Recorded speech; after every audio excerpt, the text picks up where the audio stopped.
This episode of the S2S podcast is made possible by a company that's committed to helping you achieve success in your health and wellness journey, Organifi.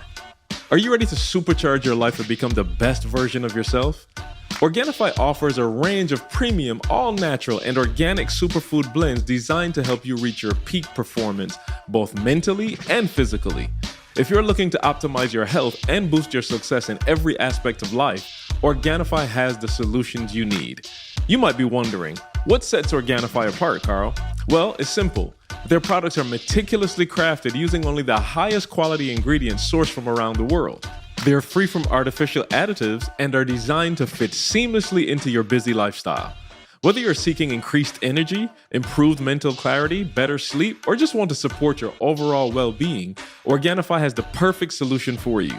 Their product range includes superfood powders, green juices, protein blends, and more, all scientifically formulated to help you thrive. And here's the best part. As a loyal listener of the S2S podcast, you can enjoy an exclusive offer. Visit Organifi.com/success today to explore their incredible product lineup and to save 20% off your order. You heard me correctly. That's 20% off. So what are you waiting for? Head over to Organifi.com. That's Organifi.com/success and unlock your 20% discount. It's time to invest in yourself, your health, and your success. So he said, why you got your kids there? And I said, well, I got them there because I'm trying to save. He's trying to save what? I said, trying to save money. He said, whose? Ooh. Whose? The same money that you using to go up there. You in our class. Wow. You ain't even blinked to be in our class. The same money you're using for our class, you got the same, you have the access to it. You ready? That lens of knowing that it's pass fail, of knowing that there's no partial credit. Right. We go in and there's no option of whether it goes up or not. There's no other option. And because a lot of you operate in that gray area of, oh, maybe partial credit, I can still do everything right and I don't have to take the blame and da-da-da-da. No. When you go in with that mindset, you can lose. You can lose because you're like, hey, I'm doing my part. I'm doing everything. And I'm like, dog, it is really crippling people, and I see it. And I was just telling the young lady, I was just like, bro, I was like, you got it. All right, cool. Let's just hang up this phone, and I'll say, you were right on everything you said. Did E still have to deal with a bunch of mess? The answer is yes. So what do we do about that? And then when you making all these excuses, and when you want all this partial credit, at the end of the day, did the CEO have to deal with some mess? What's that answer? That answer is yes. But then let's go back and look at the 99 things you did right. I just don't understand that. So I'll let y'all jump in, but that's kind of where I wanted to get to today. How do we work people through understanding that this is a pass or fail system, that this is not a partial credit exam? Well, I think, man, and I feel sorry because I'm starting to realize it's generational. And it's not something that we're intentionally doing, but you live in it's just like the rug got pulled up under us. Because at one point it was it called agriculture? No, not agriculture. What was the one? Industrial. So in the Industrial Revolution, it was like you come to work and whether you really did your job or you didn't, like you didn't really benefit from doing more. You ain't benefit from not doing a lot. Like you had to be an absolute like jerk. Like you weren't doing your job to get fired. Like if you was average, bro, we at the plant. You average. The line and stuff going, you just do, you know what I'm saying? If you killing the game, you're not getting rewarded for that. And then we woke up one day and that got pulled up under us. And the new thing was, you the boss now. Like we were never our own boss. Like generationally, we weren't our own boss. We worked for somebody. So it's like if you were sick, the company still ran. If you did your job, cars were still, but what was happening with people didn't realize, see, I grew up in the D. I grew up in the industrial. I'm gonna tell you what happened. It started getting to a point where it was like Ford, found on road daily. That's your reputation. Right? So it's like people playing games, but it's like you're not doing your job, but now they're starting to tease you. And then boom, before you know it, cars that never used to get sold here, Honda. Now Honda coming in ain't making your car ain't getting, you ain't having no challenge with your whip. Your car ain't never breaking down. So now people going, Honda had 387,000 miles. Easy. Bruh, No, for real. Easy. no trouble. So now people going, yo, hold up. Why am I being loyal to this auto industry? Because my mama getting a check, my dad getting a check, but the Honda. So slowly but surely, reality is setting in, but ain't nobody paying attention to it. Why? Because you still getting a check. So you letting that check, I always say this, bruh, for real. I feel like what the devil has done to pimp God's people and destroy God's people was to give them a check. Yep. Check. I'm talking about God, Satan murdered Christians. He just like, I'm gonna give y'all enough to eat. Y'all ain't gonna say nothing. Y'all ain't gonna do nothing. Y'all gonna be satisfied. Like y'all ain't gonna, I'm saying like, y'all ain't gonna rock the boat. Y'all ain't gonna say nothing because y'all gotta make sure y'all gotta eat. Like y'all don't want no trouble. I'm just gonna give you 40, 50 grand a year and I'm gonna keep your mouth shut. You know what I'm saying? But with the new world we live in, ain't nobody just passing out checks like that because ain't nobody making that kind of bread. Yeah. You know, and so the rug got pulled up on you. Now you're your own boss. And so you don't mean no harm, but you were able to take sick day when you wasn't sick. So you were getting partial. You didn't come to work every day about that life. You did come some days where you wasn't giving 120% and you still got a check. So now you doing your own thing, and it's like, whoa, I don't got no days off.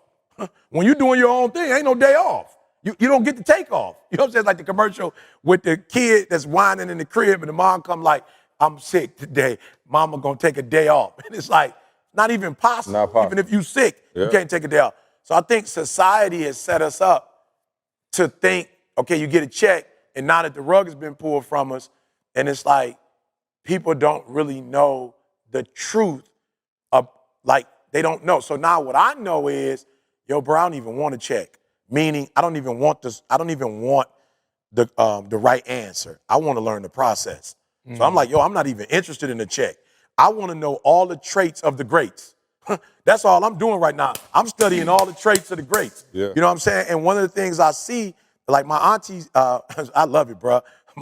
My auntie, you know, my biological father, sister, my auntie Cleo, my life. Bro, she at my birthday party, bro. I love it, bro. I swear I love it. We sitting down talking, and she like, baby. I like, yes, auntie, you know, you're going to have to slow down. And I was like, I ain't mad at her. I get it. But I was like, auntie, you don't even know my schedule. Like, you don't even know my schedule. What's that rooted in? Yeah, you don't even know my schedule. Like, you don't even know what I'm doing or what I'm not doing. Not in a bad way. I know where she coming from. Now, what does slow down really mean? Yeah, but I get what she was saying, but I'm like, yo, I'm not trying to be funny. I got to speak in Orlando Friday. I'm about to go today. And I'm about to chill tomorrow, Thursday. We probably going to Disney. And even when you just going to chill? I thought you was missing the pie because you was at work. You had work. I do got work. My wife. I do got work. I got work. I got work. Edit that out. Work. Don't say I thought No, he got work. Don't edit that out. That's my work. He got work to put in. He trying to give me his work. He trying to keep giving me do this free That boy said I'm going to Orlando tomorrow. Just Chill out. Chill out. In my presidential suite. Yeah. Come on, say how they focused, do it, brother. bro. Right. You know, hold on. Right, stay focused now. Get back. Yeah, you know what I'm saying? We're in the squad. In the car. Right. So you know Close the door. they don't pay you to work on Friday. They pay you, bring you in a couple days. So we, doing our thing, right? I'm paying for the hotel. Yeah, right. and so the day I gotta speak, I'm gonna get there 30 minutes before. Yeah. Do my hour and I'm out. Yeah. So I'm like with my auntie, I'm like, you thinking I'm about to be up there talking for 8 hours? Like I'm not on that. Like we about to go to Disney. We about to enjoy ourselves. I'm about to work, come back. But what I understand, Maul, is when it's time to work, I can't be chilling. Yeah. Bro, we was in Italy, came back, hit Utah.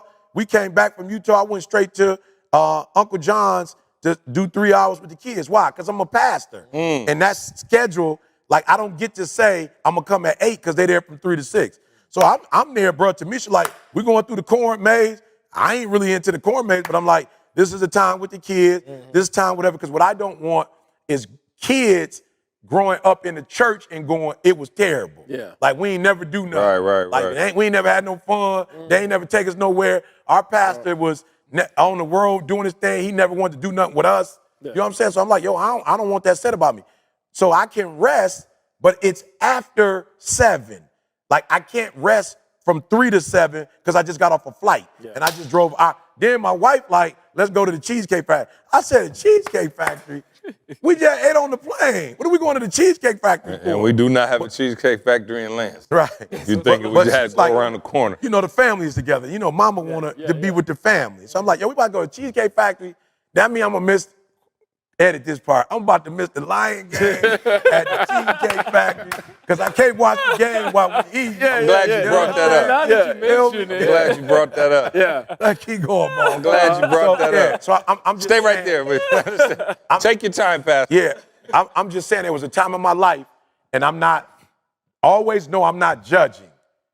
No, always know I've made the error, and I'm coming back to tell you what I was doing wrong in the beginning, Ma. I was using, what kind of strategy, see? I was using poverty strategies to try to get rich. I was using poverty strategies. Bruh, hold on. Yeah, slow down. That. I'm just being Using real. poverty strategies To get rich. in an attempt to get rich. Wow. That's what I was doing. So I was using all the strategies that I learned from people who were Imagine that. in poverty to try to get rich. And God was like, don't do that. You meeting these people. Think, what are they doing? And do what they doing. Yeah. First thing you said, they getting up at 3. They getting up early in the I remember morning. that's the first thing you told me. I was like, why you get up at 3? He was saying, all millionaires, they say millionaires get up at 3 o'clock. I'm going to get up at 3 o'clock. Bro, I don't know why they getting up at 3, Ma. Yeah. But I'm going to figure it out. But you know why your boy, Leroy, was getting up at 9:45 and he didn't look, the poverty strategy seemed to Bro, be. no disrespect. I'm just saying. No disrespect, bro. But my grandmother grew up, she raised us in the Herman Garden Projects, the Chicago like we was raised in the projects. My aunts lived in the project. I promise you, Ma, no schedule. So God was like, yo, you can keep getting up when you want to get up. Right. Takers. That don't mean they ain't going to heaven. Right. You can get up at 11 or 12. You still might be going to the kingdom.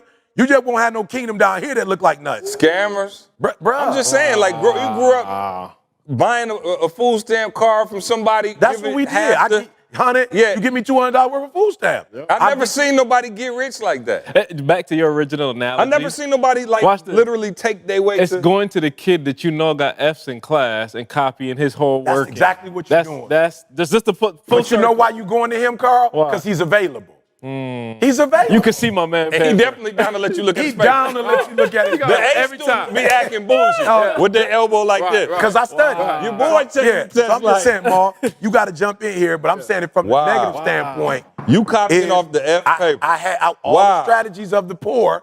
That's what I was on. And, Bro, that's a home run. I just told somebody the other day, like, why you tipping people this much? I said, yo, I finally get it. With the same measure. Press down, shake it together. I was saying it, but I wasn't really. But you wasn't I was exemplifying. saying it, Ma. Yeah, I was saying with the same measure you give, but then I was giving what's the lowest I could give on here. But you had the food stamp card that you was buying on discount. With the same measure. With the same measure. You know what I'm saying? With the same measure. God had you. He had you with the same And he measure. did, and he blessed me. He done blessed you. And he blessed me. But he blessed me to the extent that you will. that I was willing to Half give. off food stamp No, card. the Lord said to me Yeah, come on. specifically, why would you have your kids back there? Yeah. Like, I don't understand why you would have them back there. Where they need to go? They need Our to be class. where. I got you. Where they need to go? You see where they need to go? What did the Lord say? Our class. Put them in our class. Here's why he told me. He was like, the only reason you putting them back, he said, first of all, it's dumb. Either put them in the back. If you're trying to save money, put them in the back. Right. Don't put them in middle class. Why would you put them in middle class? Oh, Maul said that's the worst place to be. Well, he said, why would you put them in middle class? Yeah. Put them in the back Yeah. and save. Because really the biggest ticket, really, in terms of the amount of money you have, really the middle class that's the hardest class to pay for. Yeah. Because if you ain't got The no middle money, class doing all the work. but if you ain't got no money, you in the back. Anyway, Yeah. if you got bread, Yeah. you can You're afford up to be up front. Right. The only class that is like really like kind of Dicey. we don't know if we got it, Yeah. is the working And, class. guess what's the biggest section? The working class. That's the biggest one. That's the biggest section. That's Because that's what most people are at. Absolutely. So he said, why you got your kids there? And I said, well, I got them there because I'm trying to save. He's trying to save what? I said, trying to save money. He said, whose? Ooh. Whose? The same money that you using go up there. You in our class. Wow. You ain't even blinked to be in our class. The same money you're using for our class, you got the same, you have the access to it. Maul, I'm not lying to you on life. I didn't know that because I looked up. Jalen was right behind me. I said, "Oh, boy, how you get up here?" Because I remember when you told, I had him in told me Premium Elite. Yeah, Premium Elite. That what it's called? That's what it's called.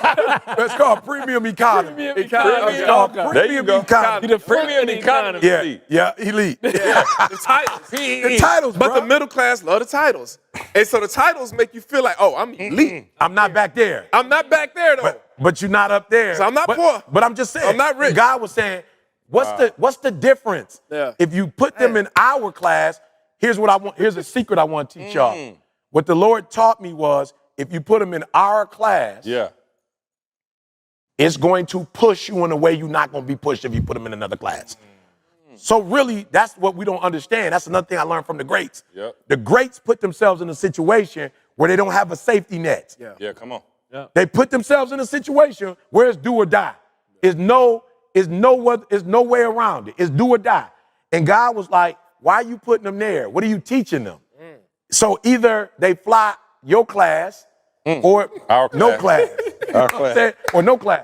And let me tell you something. Your class You got or the no title. class? Or no class. And I put them jokers where they deserve to be. Yeah. And I don't say they deserve to be it because of what they've done. Because God is not doing for us what we deserve. He's doing for us what the Son deserves.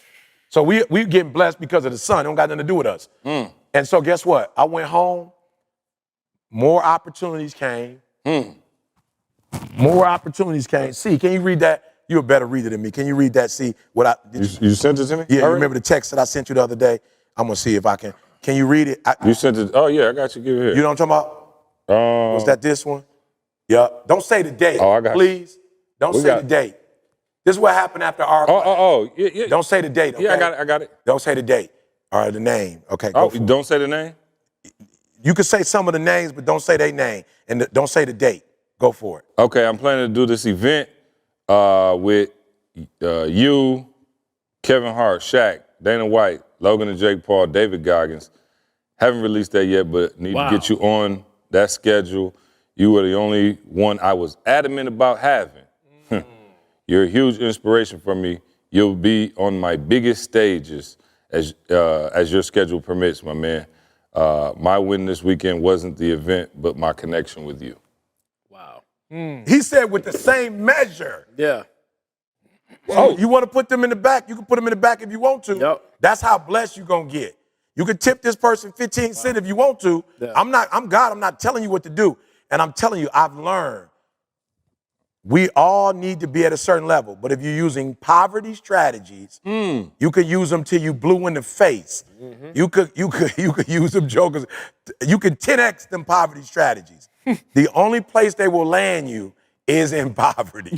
But how do a person, like, if a person has those poverty strategies, right? It's learned, right? It's learned. You were born into that. Yeah. How do you learn? know they poverty. How do you learn the You know art they class? poverty. How you learn the art class strategy? Yeah, you know they- How can I, if I'm in poverty, how can I learn the art class? I'm asking questions for the person that's out here listening. By making up in your mind that you're no longer going to have an intimate connection with the poverty-stricken teachers, and you're Come gonna on, go there you over to the our class teachers, because they Yeah. both teachers. Yeah. We all been Absolutely. at universities where you got one professor that's dope and Whack. everybody want to take it, and then the whack professor that nobody want to take. So Maul, it's not learning. Our brain learns either one of them just as easy. Yep. It's probably easier to learn the our class boys because we were born to be fruitful and to multiply and to have dominion and subdue. Listen to the language that he gave. Yeah. He ends by saying have dominion Yeah. over these jokers. But the ties that we have and the connections we have with Auntie, Yeah. who said, Yep. baby, you need to get you some rest. And my whole life right now is rest. This episode of the Secrets to Success podcast is brought to you by BetterHelp. Have you ever felt like your brain is getting in its own way? I know I have. It's like you know what you should do, you know what's good for you, but you just can't seem to do it. Those racing thoughts at night, they keep you awake, can't they? It's almost like trauma. But trauma isn't just about the past. It can be about the future too. You see, my definition of trauma is anything that causes your brain to get stuck, whether that's in past experiences or worries about what's ahead. It's like carrying this invisible weight that holds you back from becoming the best version of yourself. But here's the thing, I've discovered a powerful tool that can help us break free. BetterHelp is here to make your therapy journey more accessible than ever. It's entirely online, designed to be convenient, flexible, and tailored to your schedule. No need to travel or wait for appointments. Plus, getting started is a breeze. Just fill out a brief questionnaire and you'll be matched with a licensed therapist who's right for you. And here's the best part. You can switch therapists at any time at no additional charge if you feel you need a better fit. Make your brain your friend with BetterHelp. Visit betterhelp.com/success today to get 10% off your first month. That's BetterHelp, HELP.com/success. This one is for all my entrepreneurs out there. If you have a physical or digital product, I have a game changer for you. We've been using Shopify for like 10 years now, and if you own any grind gear, if you've ever purchased a grind gear product, you have been on Shopify. Shopify is the commerce platform that's revolutionizing businesses worldwide. Whether you're a budding garage entrepreneur or a company on the brink of going public, Shopify is your all-in-one solution. It takes the struggle out of starting, running, and growing your business. Shopify gives you control over every sales channel, whether you're selling satin sheets in person with Shopify's POS system or offering organic olive oil on their all-in-one e-commerce platform, you're covered. Maybe you're in education and you're selling strange science kits or hawking historical handbooks. You can even educate your customers with ease. And when it comes to turning those browsers into buyers, Shopify boasts the internet's best converting checkout system. Shopify powers 10% of all e-commerce in the United States. It's a global force propelling brands like Allbirds, Rothy's, and Brooklinen, along with millions of entrepreneurs across 170 countries. Plus, Shopify's award-winning support is there to back you every step of the way. But here's what I truly love about Shopify. It's your no excuses business partner. You don't need to be a coding or design wizard. Just bring your best ideas and Shopify will help you open shop. Customize your online store with beautiful templates and powerful tools. And if words aren't your forte, get this, y'all. Shopify's AI-enabled tools can craft compelling product descriptions and email subject lines for you. So if you're ready to take your business to the next level, here's the deal. Sign up for a $1 per month trial period at shopify.com/secret to success. That's all lowercase, secret to success. Don't miss this opportunity to join the ranks of successful entrepreneurs who've harnessed the power of Shopify. Again, visit shopify.com/secret, T-O, the word T-O, success. So secret to success. Make that cha-ching sound a reality in your business. What's so crazy about that? When you said that, I thought about it because I'm hearing that a lot too, right? Now, I'm hearing people say, man, Ma, you pushing it to the limit. Like, bro, like I ain't, bro, you Like, pushing that's insane. Like, bro, you need to be, need to be careful. You need to, but ain't nobody ever tell me I was pushing it every day. I was going to the police department for 8 hours a day. I'm over here, dog, driving 100 miles an hour with a gun. Nobody ever said, slow down, you take a break. Matter of fact, they looking at me like, hey, you going to work today? It's okay. You know they offering overtime. Right. They never, but then the second they see you doing something for yourself. That's when you got to take it easy. Now you need to take it easy. Nah, you got to relax. Ooh, watch out. Wow. That's when You're gonna lose control. People say that because they don't understand. Yeah. But they will allow you to work, bro. I'm talking about, I've seen people work 30 years. Ain't nobody ever tell that man to slow down. Nobody's nuts. Nobody ever said slow down, bro. Matter of fact, when you telling you return, they like, whoa. Whoa, what you doing? Whoa. But that's that poverty mindset that I talk about. And if that's the culture, unless you step out and get exposed to something different, you will never know. Bro, I seen that my property starts now, no joke, bro. I seen people that just, a light bulb went off in their head. So go back to the teaching you were saying. Yeah. When they got a new professor. They got a new professor, and they're opening up a new chapter. They're learning new language to go along with it, stuff they never knew before. And it's so common. And then once I went through this whole weekend, I already showed them. You already doing what it is. Ma, that's what you showed. You already I'm doing already it. doing it, Ma. I just really teach people how to make it practical in their life. I give them a new language. I'm teaching them about our class. They don't even know they got a class.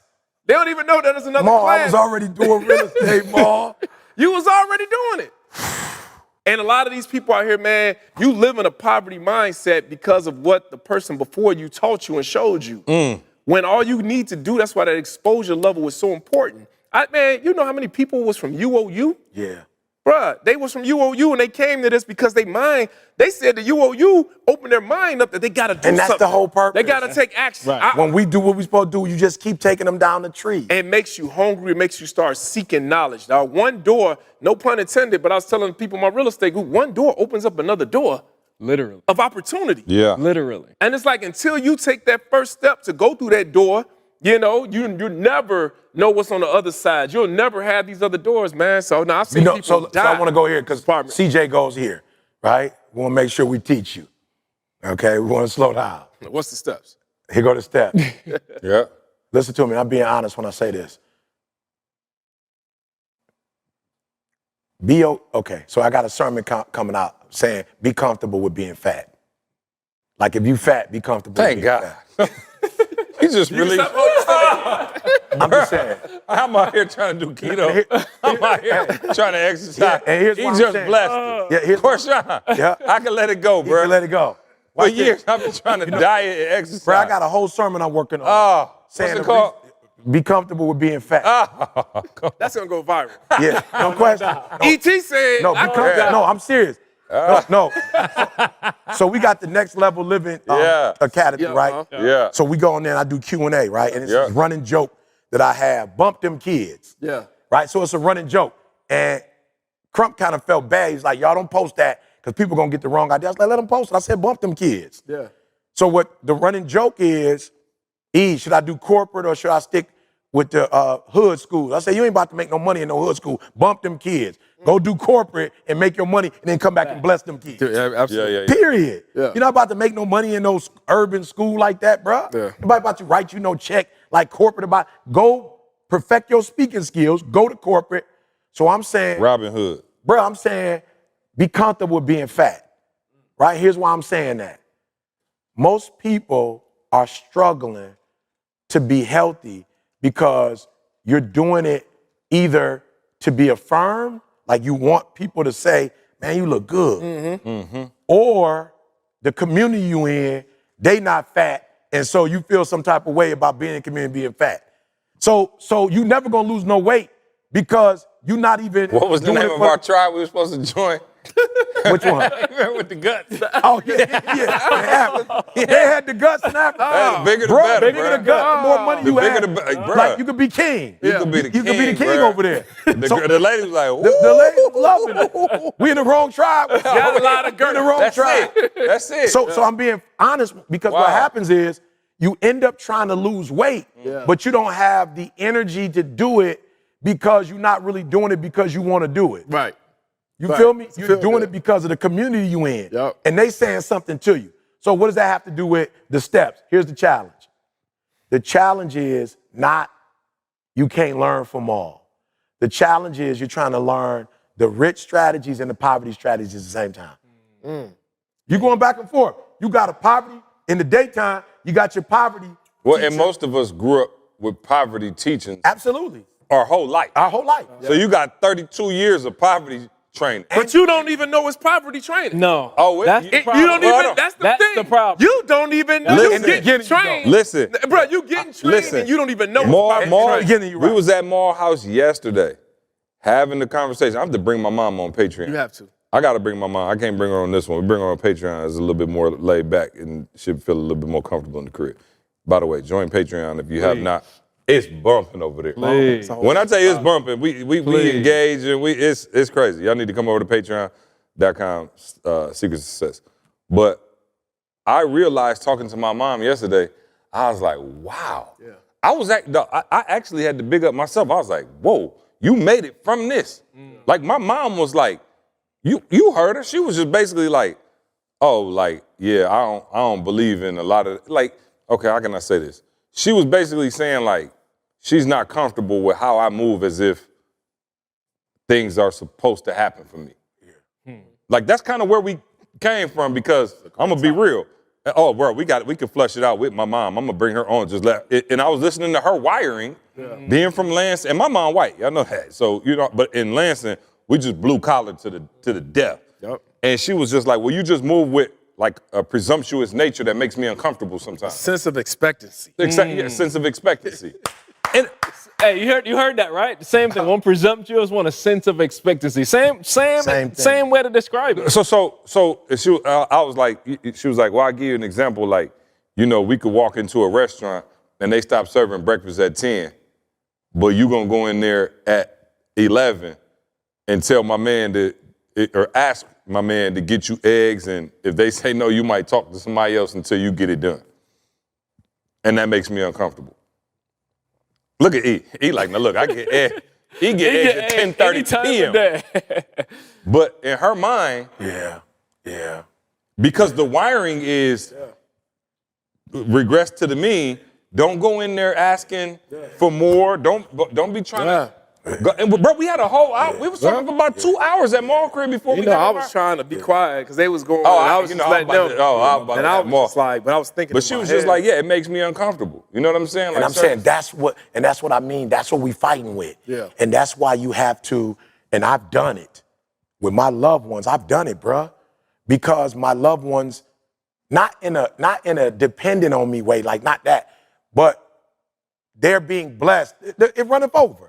Your cup runneth over. So they're getting some of the run over. And I've just had to say, yo, we can't have conversations no more about this. Because you're not helping me help you. Yeah.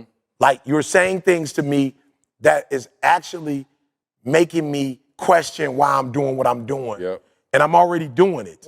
So it's like nobody ever questioned spending $100,000 going to college and running up debt. Nobody never questioned that. You actually pushing me to do that. And most kids coming out with a job that's gonna take longer to pay it back than they gonna be alive. Like a nobody question you working overtime. And ain't nobody ever called that a hustle. But we spend the money we don't have. We put our house up for it. And then we have this overjoy going to a graduation and somebody call your name out for 15 seconds and you felt good about you got an art degree. You got an art degree. And now you working at Art Van. You don't know what you're doing. You know what I'm saying? And they shut Art Van down. I'm just saying. They shut it down. And no disrespect to Art Van, I'm just saying you ain't need a degree to do that. You don't. You didn't need to go $100,000 in debt. But that's why I'm saying the mall. Good, I don't agree that the first step, mall. I don't agree that the first step is, you gotta, know this and do this. I don't think it's knowing. I think you gotta pierce the heart, bro. You gotta cut your ties.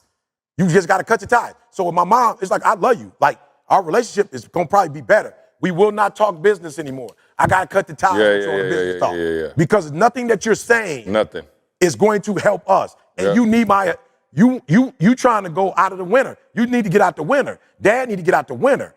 Y'all need to be in Cali. Y'all need to be in Florida. Wherever you want to be. You my mom. Y'all deserve to be where you want to be. You deserve. My mom was like, well, we going to get the car and we going to pay. Bruh, she said this yesterday to my wife. I was like, wow. She told my wife, because my father got they finally got him the new where you just sit in there, boy, and then just go. Oh, you okay. You walking. Yeah. Got the motorized boy. Oh, yeah, got the motorized boy. Yeah. Mom geek got the motorized boy. And so she like, well, I can't fly because they can't put it on the. And she was like, man, maybe we can pay for somebody to, drive us down to Florida. I said, drive you to Florida? My father can't. He got some limitations. I don't know about being in a whip. Yeah. Like, I don't know how long you think it take to get to Florida. But that's a long trip. Right. Now, back in my mind, I'm like, I was going to say 17, more 18. than that. That's about 17, 18. That's not To stopping. Orlando. Right. Non-stop. Yeah. Right. Yeah, That's not stopping, though. Top. Yeah, that's not stopping. Yeah. You know what I'm saying? You older. I know for me, 53, I got to make at least two good stops. Carl had to stop every 42 minutes. Yeah, I'm just being real. I can't go 17 without using the restroom. Yeah. And so I'm listening to my mom, and she putting it all together. And I'm just like, wow, first of all, I'm good. I got you. But you're going to get somebody that what? So you can have access to the... You ain't never heard of our class? Bruh. So what I'm thinking in my mind is, man, we can rent something. By the time you get somebody to do that, do this, do that, but I ain't tripping. I'm on what you on. I call Ken like, Ken, call me tomorrow. What is it going to take for you to come get my mom whip and put the thing in there and drive that joker down the floor, and I put him on the first class flight and get him to the... But in her mind, though, she like, we're going to drive down and then we're going to stay for a month. And I'm thinking, what would you stay for a month for? Why would you leave the winter of Michigan from good. January to the end of January That don't and even come make back sense. to the joke in February? It don't make sense, bro. I don't even want to steal my mom hold thunder because I want her to explain it just so y'all could hear the mindset that I was raised with. Yeah. And it wasn't like no argument or nothing. Like we genuinely was just sitting there. Camille was right there. She heard everything. And like I was saying to my mom, and she was just like, well, maybe I do understand that you might be wired different. Like, you know, you and Maul and E, and y'all just got this energy that just say, go get it. She was like, and I understand that. But she was like, I also feel like there's an expectation that y'all have, and I also feel like if you don't have it, you're not happy. And I'm happy not having it. Mm-hmm. Like almost like she would like, I said, okay, cool. So I said, I'm not mad at you being content, because she was just like, oh, I don't mind flying. Like if you're doing it big and you guys were going to resorts and flying first class and stuff like that, I'm cool with that. But I'm also cool in the back. Mm-hmm. And so she was saying like that was her, and she was like, you're not cool in the back. Mm-hmm. And I was like, no, I'm not. Does that mean I'm sitting up? I'm not cool with you in the back. Yeah, I'm not right. But I was trying to explain to her, it's the psyche of you being cool back there that keeps you from being up front. That's the problem. You can't have your cake and eat it too. I'm not cool with being back there. Does that mean I'm pissed with God if I'm not flying private? No, but I flew private once, and guess what? It was fantastic. Was it? I ain't had no security. I'm sorry. Let me say. See, I told you he got funnier since I left him alone. Hey, listen. I want y'all to go back and listen to the 47 Dubai episodes after these jokers got back. I mentioned private jet twice on one episode. That was a good time, though. Exactly. That had nothing to do with us, though. Y'all eating A5 all day. He got sick. Right. But look. Yeah, I ate your A5, but I ate your portion. Yeah. So now that I experienced the PJ, does that mean I'm mad if I got to fly first class? No, absolutely I'm not. It don't mean I'm mad, but it means I understand that there's another level, and I want to get everything that God has for me. But it's when you play small, and Carl, I'll let you get on this because I'll be ready to slap you sometimes. Carl, no, we get into it.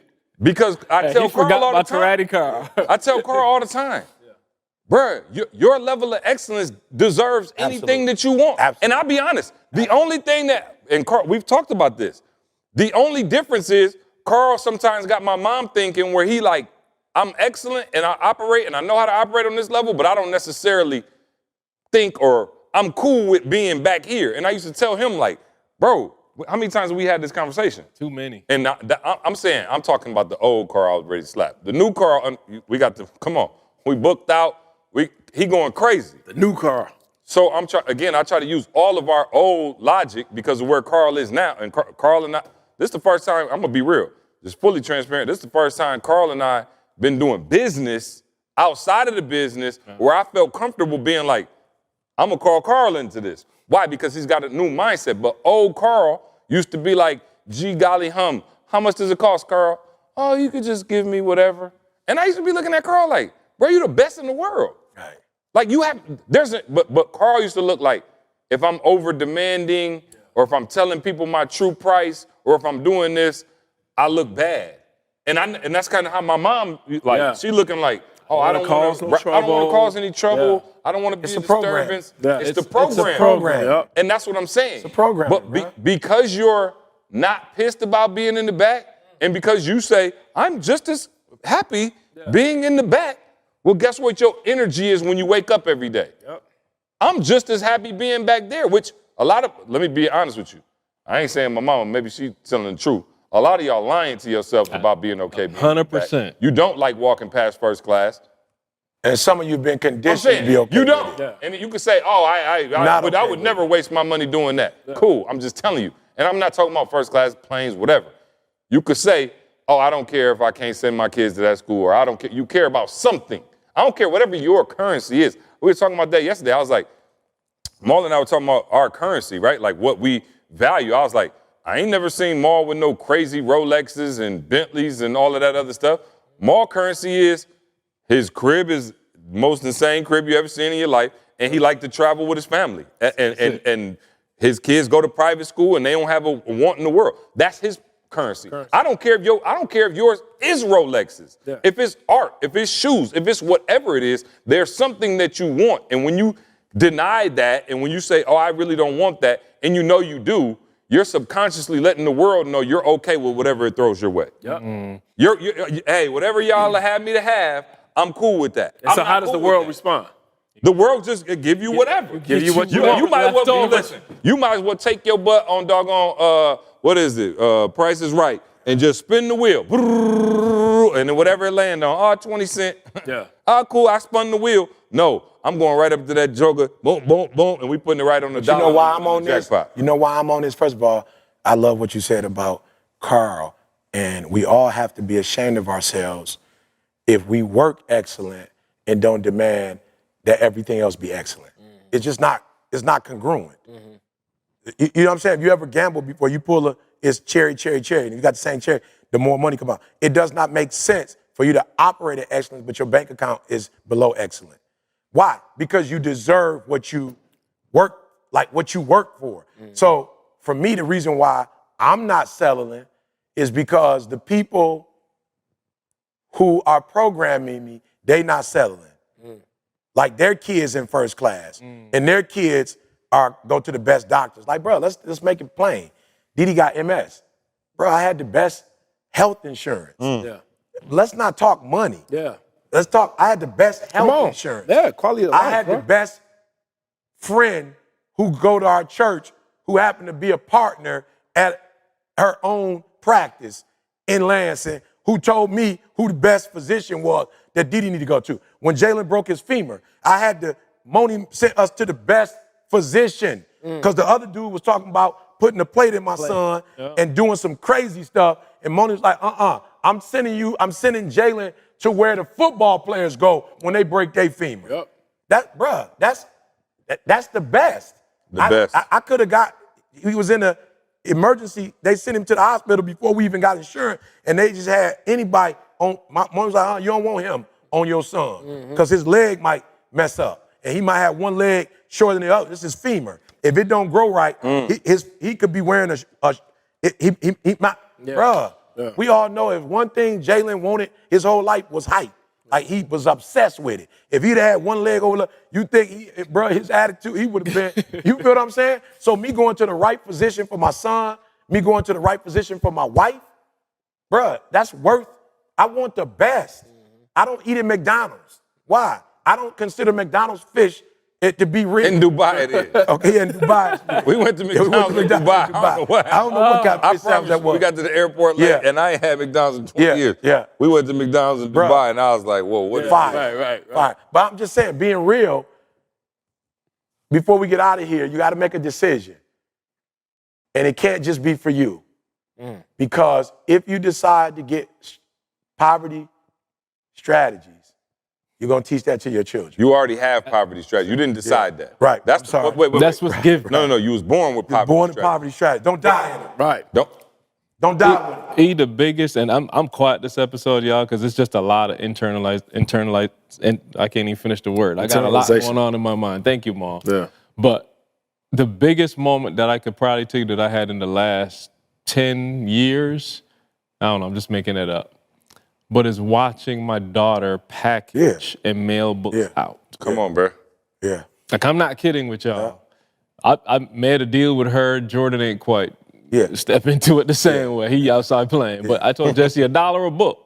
Bruh, it's 400 books that left the house. Yeah. Come on. My daughter, in a matter of a day or two, has sat down and packaged 400 books, labeled, tagged, put them outside for the mail people to come, and I'm just sitting there like, yo, this was just one decision that you made. And it don't have nothing to do with money for her. It has everything Nothing. to do with she mailing out her dad's book. Bruh, There's so many lessons in People that. bought. It's so many That's what I'm saying. I people can't are even talk buying. like that, Mom. Yeah. And you're heavy. signing them seriously. joints. Bruh, she's watching me sign If y'all not my on name. Patreon, you see y'all missing out because Carl put up a whole video with With the all fam that. signing books, doing their thing. When I tell y'all like that, you talk about like bump Carl. You are right.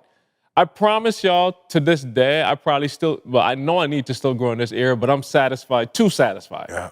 Let me just be real. Carl used to tell me that when I was talking about I used to be wanting to smack Carl. I used to be telling Carl, we can get to this money. Carl used to be like, I'm good with no money.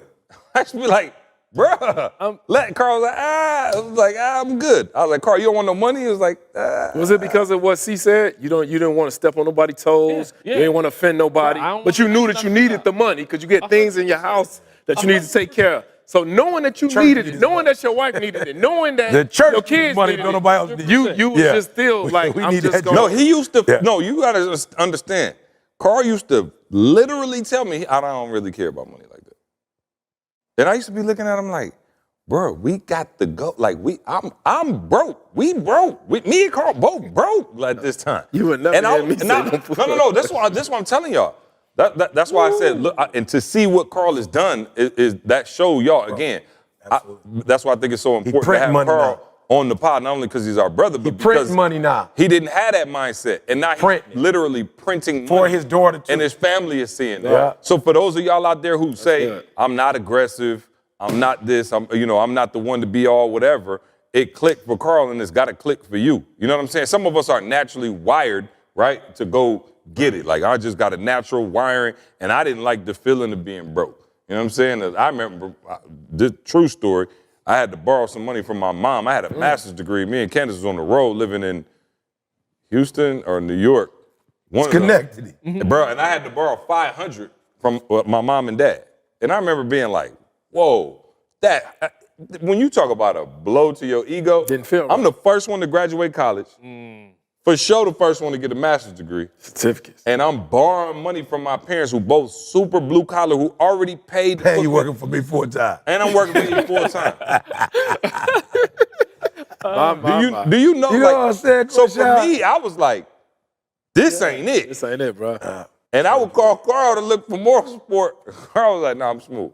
I'm like, Carl, we ain't got, bro. And Carl, but welcome again, to the middle of the plane. yeah, but Carl was like, Welcome to the middle of the Carl was like, I plane. got plenty You of that don't room. get hot food or meal. You get a hot pocket, though. You get a hot pocket? You know, but you ain't in the And I back was of the just- plane getting the peanuts. Yeah. So you happy with that hot pocket? I wasn't. I couldn't, Be happy with the hot I pocket. couldn't do it. And then, like I said, it was years of me being frustrated with Carl, trying to get him to understand it has like everything to do with us having whatever God has for us That's in it. store. So we can do whatever he has. So we can do. Tony Knuckles gave me this is where I would close it. Tony Knuckles, and he used to say it all the time, you know where I'm going. But for me, I was satisfied. He said, gratefully unsatisfied. And that's the bar. It's like, and that's the shift in mindset. It's like, yo, you're grateful for everything you got.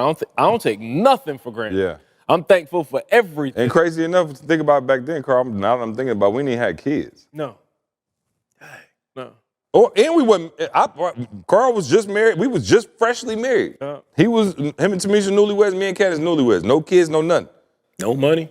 No money. No money. Y'all should have came on No the police problem. department. No, I'm y'all saying- could at least been making $36,000. No. Could have been making $36,000 with me. We was following the dream. Hey, I got to get out of We here. following Carl, the dream. Because you just did that. Can you read that right there? Goals as GPS, personal growth tools. Just give me maybe one line. Diving into chapter 1, we explore setting goals as a GPS for success, the importance of setting realistic and achievable goals for personal growth and overcoming challenges cannot be overstated. I'll share my story, but first, let's discuss my previous approach to tackling challenges. When you do poverty strategies, you teach your kids when you do wealth strategy, teach it. My son just finished his first book, this Jalen's book. No way. Him and John Maxwell people just finished. What? They've been working for the last month on the down low. He said, I didn't want to say nothing to you until I was finished. Oh, yeah, no, I knew. Yeah. Your level of exposure. Bruh, my man that wrote a book for freshmen. He like Dad. Maxwell them asked me what to write on. He said, I went to college. I went to a major university, but I got a 4-year degree. I figure I helped freshmen because that was where I struggled the most. So he wrote a whole book, 10 chapters on goals as GPS. Yes. Bruh, when he told me, I was like, let's go. I said, Dion, his son, football, because he football 4.1 mil. Yep. Bronny with Yep. basketball, Yep. 6.1. I said, just follow the blueprint. That's it. That's it. And he came with a book, like, let's go. I'm like, you don't threaten me with a good time. Every college I've ever spoken for, Done. they about to get the book in your course. I'm just saying, what we do, what we see. So if you don't want to do it for you, don't do it for them. Yeah. Don't set them up. Don't set them up to be talking about this is what I want. They don't even have a chance to know. A kid grew up in the project, don't even have a chance to know what he wants. A kid in the gang don't even have He's not even in a community where he can decide if he don't want to be in a gang or not. He can't even make that decision. A kid that's living where there's no water can't even decide if they want fresh water or not. So let's start our babies off with everything they need and let them make the decision on how they want to take that or where they want to go. Bruh, he never said nothing to me, but I put him in the room with John Maxwell.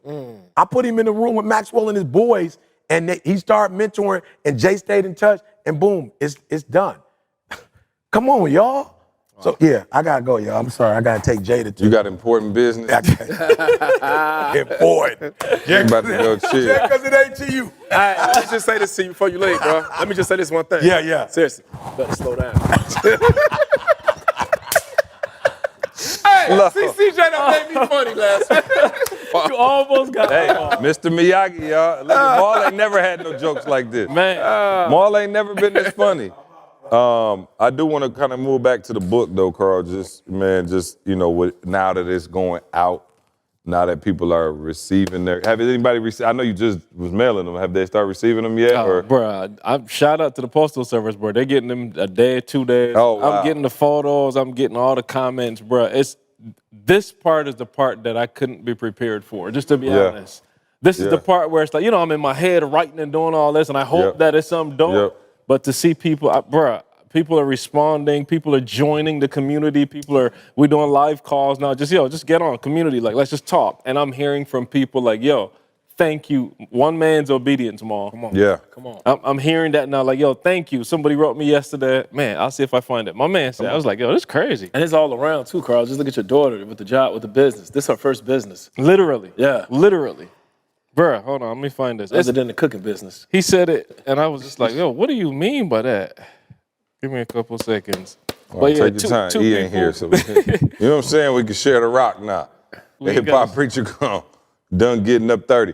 Hey, y'all see that meme with Kobe? When it was a text message with him and Trevor Ariza, and it was like Kobe. Oh, yeah. And he was leaned back, it's bro. like 4 defenders around surrounding him. Yeah. And Kobe still taking the shot. And he texted him. He texted Kobe a picture and said, LOL. And Kobe was like, yeah, and I'm just trying to make sure y'all can get an offensive rebound in case I miss. Oh, wow. Like, bro, I'm shooting this shot, bro. Yeah, you forget about it. Hey, so 2 people told me by text, it's like, I felt like I'm reading my autobiography. I think I said that before, but this dude wrote like, you wrote my heart. I was like, what?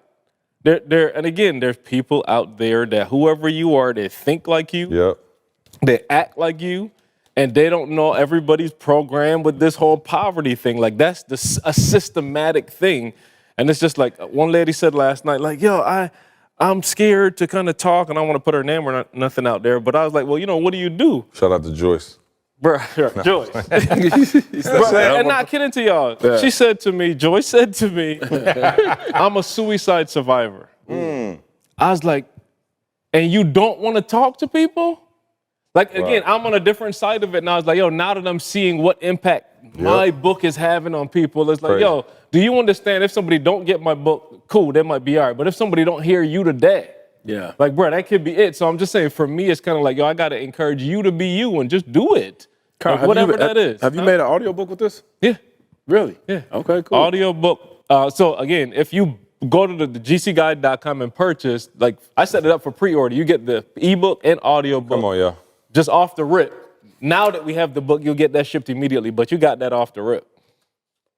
But, when I tell y'all, I'm not kidding. Bro, I'm like, I couldn't be any more proud. Seriously. When I look at it, I'm just like, dog, just seeing your name on the front cover, like, Carl got his own book. Come on. Carl pictures inside the book. Looking like a Come on. Honey, I Shrunk Jamal. Come on. I'm the best. He tried to reclaim the title. Yeah, Maul was getting too funny. I had to bring him back. Hey. He's so stupid. Look, I got Maul. That's how you know. As soon as he said it, the first thing I did was look at Carl arms.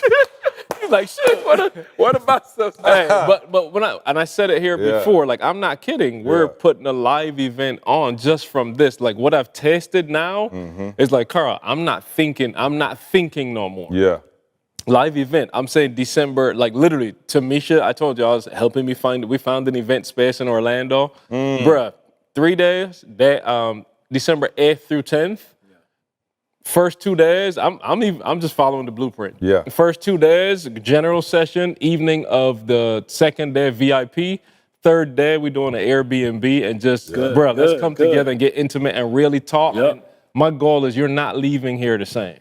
Like it's transformation. Like it ain't gonna be no hoorah. Like it's what do you need to get done?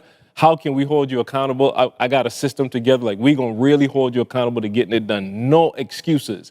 I had a couple, and I'll share this. There's a project I was working on, and I got the footage back from an editor late. What you were talking about before with all the work and bro, everything that I got it back late.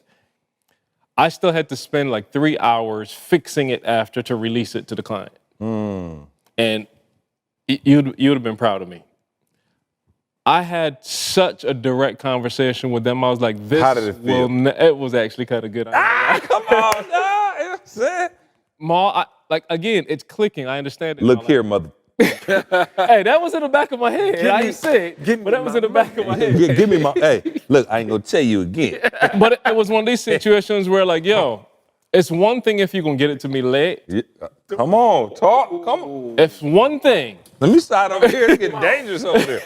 Come on. It's one thing if you're going to get it to me Give me the late. tone you said it. Somebody got a cane? That- I need a little cane. Carl, you gotta take that Barbados accent out when you say it. You sound tougher. Like, give me a New York accent. Hey, make Yo, sure it's one thing make sure y'all put in a to clip be late. of the Mac right now.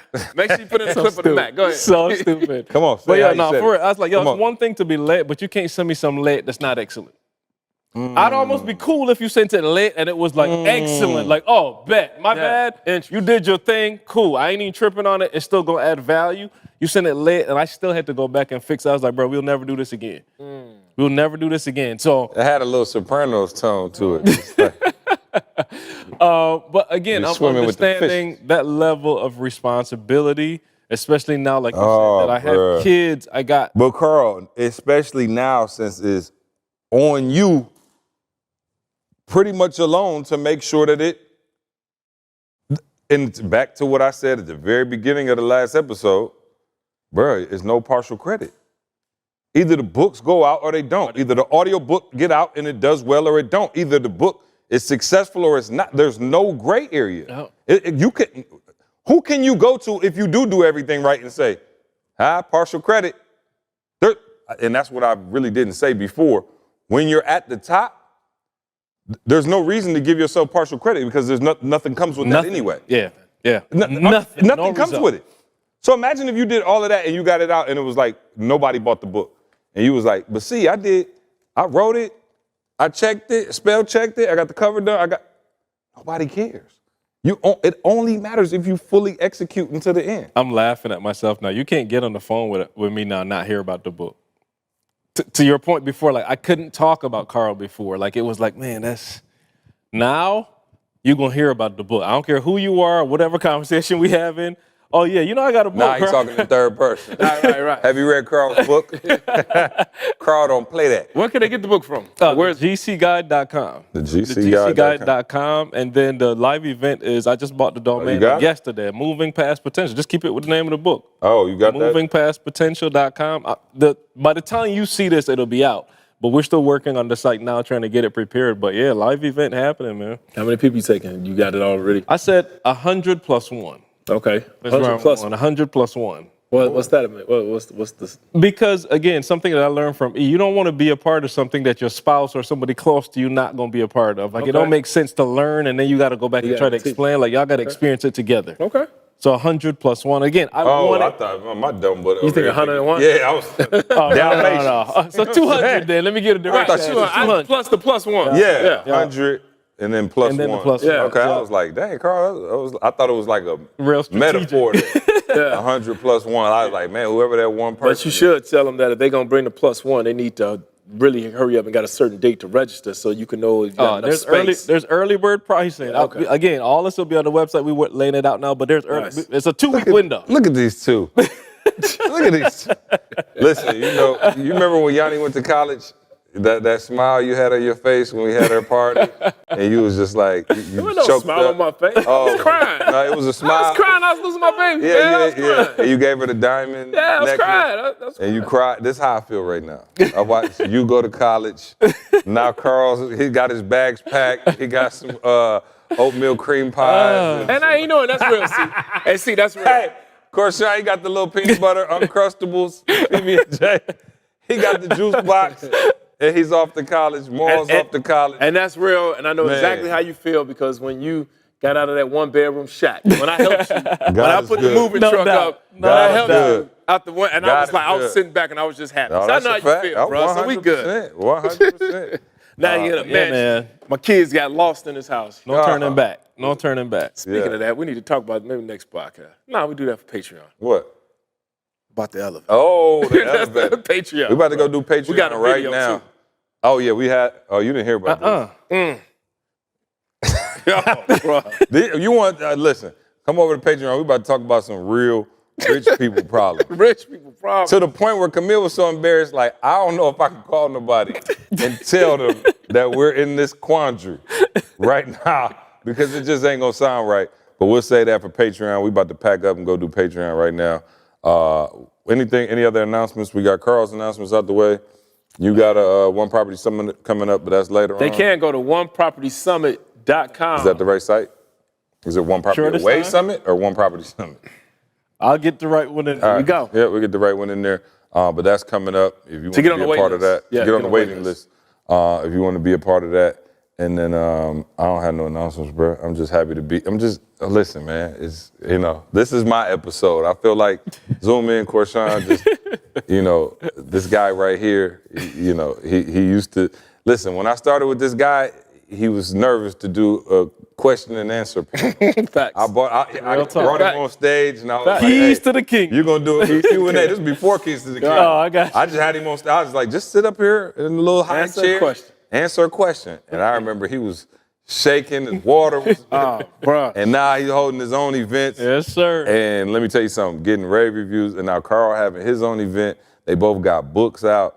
Man, the squad is winning. And I put up a post on the S2S on the stories, and did you see it? I was giving a toast in Milan. Nah. I see. Let me show you. But somebody, one of Toby guys had posted it. But I was giving a toast in Milan. Look.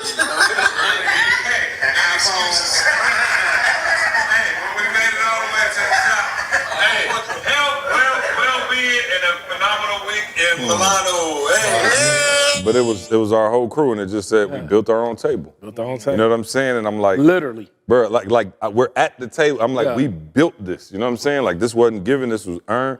And so now to see the tables, just you know what I'm saying? Now we got it's like Bringing them together. the size of mall crib table. We just got a whole, and it's just everybody at the table who's supposed to be there. So I'm joking, but I'm super, super proud of y'all and Carl, you, man, like I said, coming out your shell and I mean literally all the way outside your comfort zone.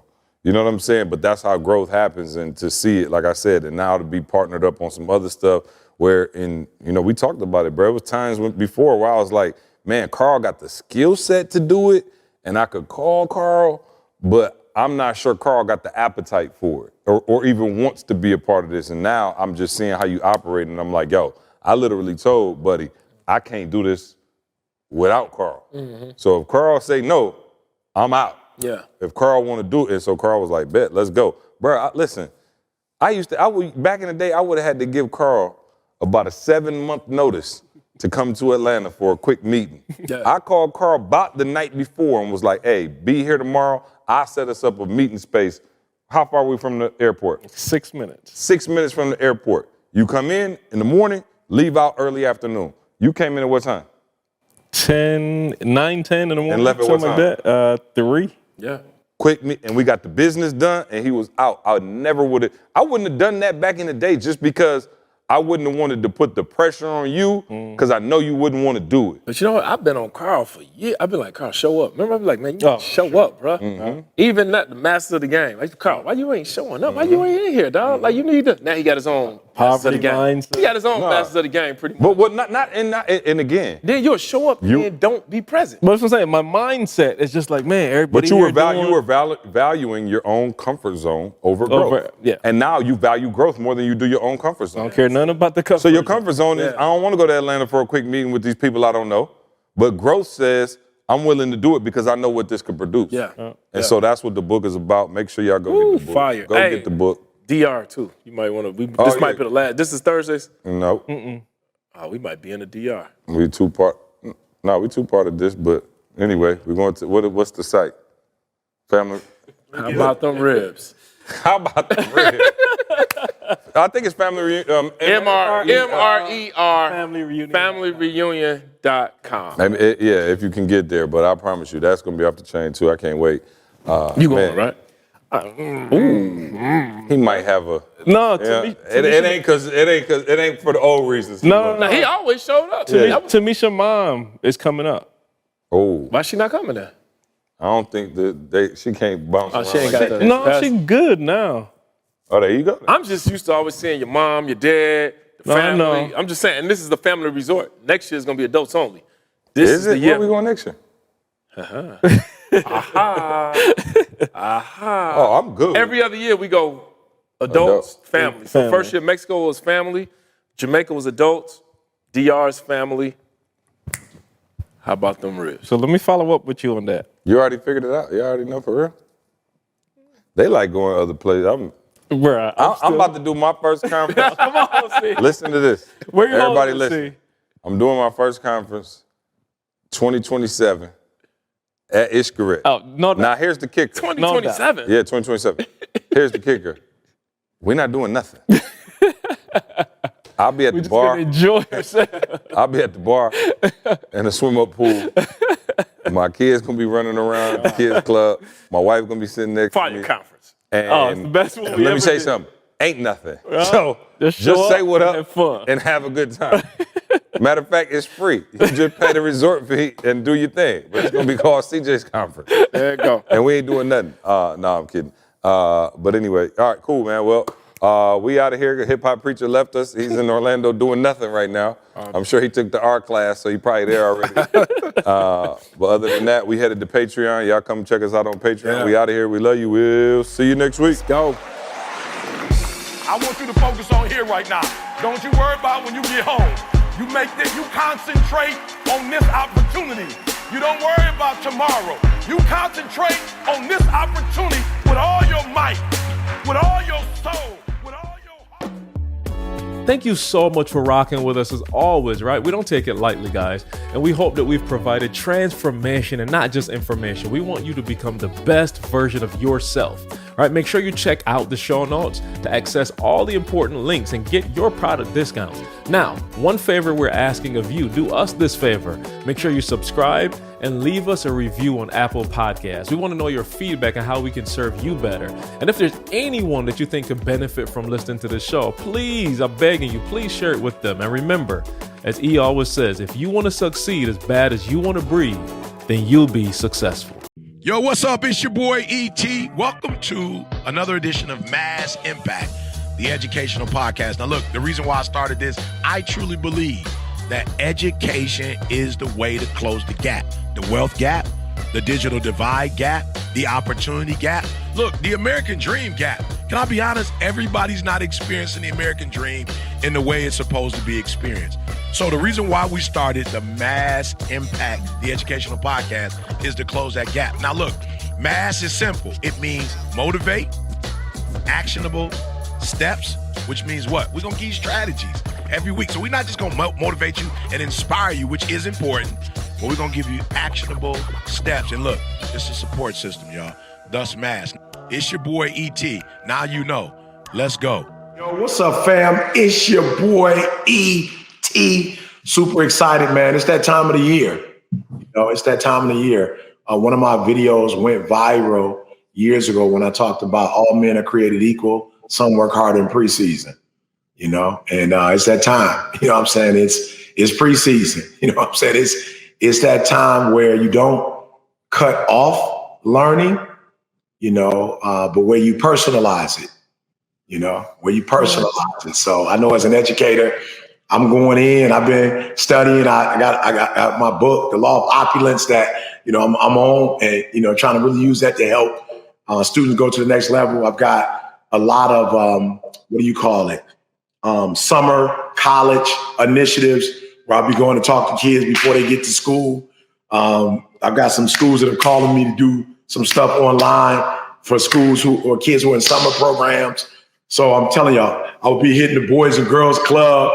I'm going, it's preseason. It's preseason. And so I do want to warn you guys that yes, this is a time to rest, but it's not a time to quit. It's not time to unpack the bags and what I'm saying. Just we're not moving. We just reset and go into another. It's a hard reset. So we still need to stay motivated. Mass impact. We still need to stay motivated in the summer, right? The challenges are different in the summer. The focus is different in the summer, right? We still need action steps and probably more in the summer than we ever need, because kids need, when they're not in structured environments, they need structure more than they've ever needed before. And then the last one, the support system, right? The support system. They definitely need that support system. So super excited, super duper excited. I got the squad with me today. We back, Katie. Everybody. We back, Vondell. We back, Sam. We back. So we got a special guest. So I'm gonna turn it over to Katie. We got a special guest coming in today, Katie. We do. Yeah. I'm going to give him like a proper intro. He's got a good bio here. And then I believe Sam, he is a friend of yours. So I'll let you maybe add anything in as well. But we have Greg Schermbeck joining us today. And Greg is a national social impact founder and principal of the National Social Impact Implementation Firm. And that's called Schermco. It offers strategic advising, organizational development, implementation services to schools and social impact organizations that support underserved communities. Through Schermco Cares initiative, Schermco works with partners to reinvest 1% of time and funds from each project back into the communities they serve. I love that. Greg's also the host of the Square Pizza podcast, which features leaders of color doing incredible work in the social impact space. So Greg, I'll let you give us a better intro about all of the really impactful work that you're doing. I do have to skip down in your bio and read. I love that you also added, Greg dreams that one day Boyz II Men and Bruce Springsteen will tour together. So I feel like important. That's what's up. That's what's up. Don't leave that out. It's too kind. Yeah, I mean, we all have dreams, right? Hey, Michael Jackson and Paul McCartney did a boy together, so there you go. They can come together, which I thought was a phenomenal collab. I love yours. We all got to choose, right? It's the dream and the best of both worlds. If we like a variety of music, and why not bring it together and make it happen? I think it would sell out. I think it'd be big. I'll be there. We got two, maybe 5. Yeah, let's start getting the tickets going. We're so and just to add in really quickly before we dig in, Greg and I actually met when we were in college. We did an off-campus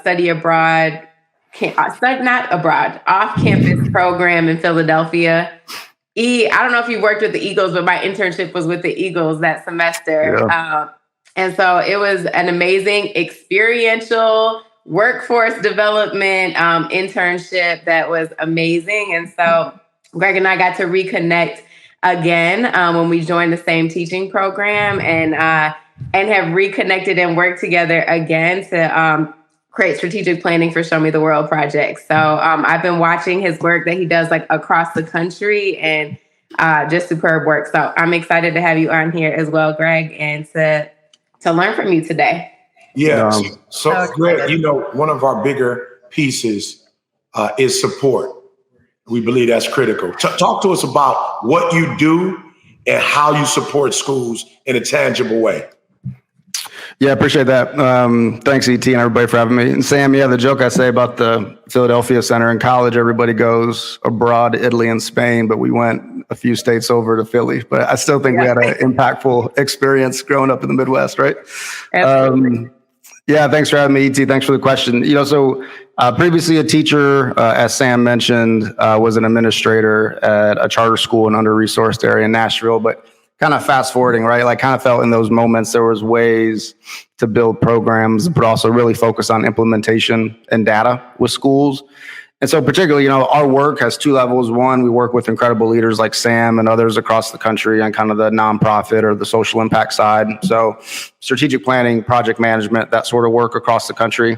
With schools, since about 2011, about 2016, we've been offering what we call a family empowerment program. And so we think this is a higher level than just engagement, right? When most kind of school folks talk about engagement, you guys have done a lot of incredible kind of talks and videos on this actual podcast, right? Engagement is kind of one-way communication. Hey, parent, show up here. Hey, parent, do this. Hey, parent, do this. We think about empowerment as kind of two-way communication and arming families with the resources and knowledge to, one, help them kind of live better lives, and two, help them support their learner at home. And so we've kind of built a tailored family empowerment program that's now grown to 16 schools, about 12,000 families across the country. And those 16 schools are operating in 4 states right now, and planning to continue to grow over the number of years. And so happy to go deeper, but at a high level, a lot of our work, we have a great team, a lot of great school partners, and great families across the country that believe schools and families can work together. And we're just fortunate to kind of be in the middle and help connect them and arm them with the resources to be successful. Yeah, when you talk about families, how does the work with families specifically tie in with the success that kids are having in the school? Yeah, great question. We're big about data, right? And so it's one thing to say it, it's another thing to do it and prove it. So a few things, right? So we start every engagement with what we call a family empowerment pre-survey. And so we work with the principals and the teachers at each school.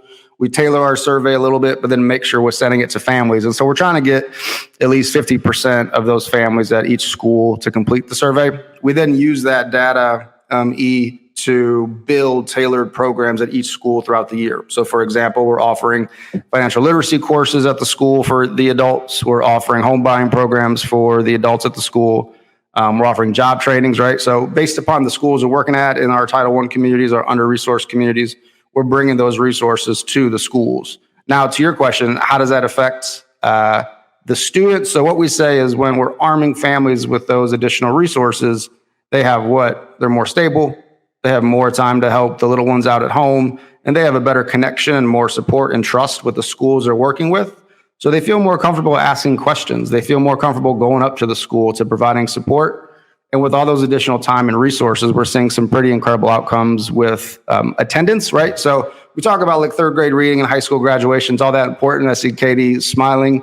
All that's good, but if we have kind of chronic absenteeism, that's impossible. And so we're building trust, and by building trust, the babies are more likely to show up to school. The families are more likely to ask for support at the school level.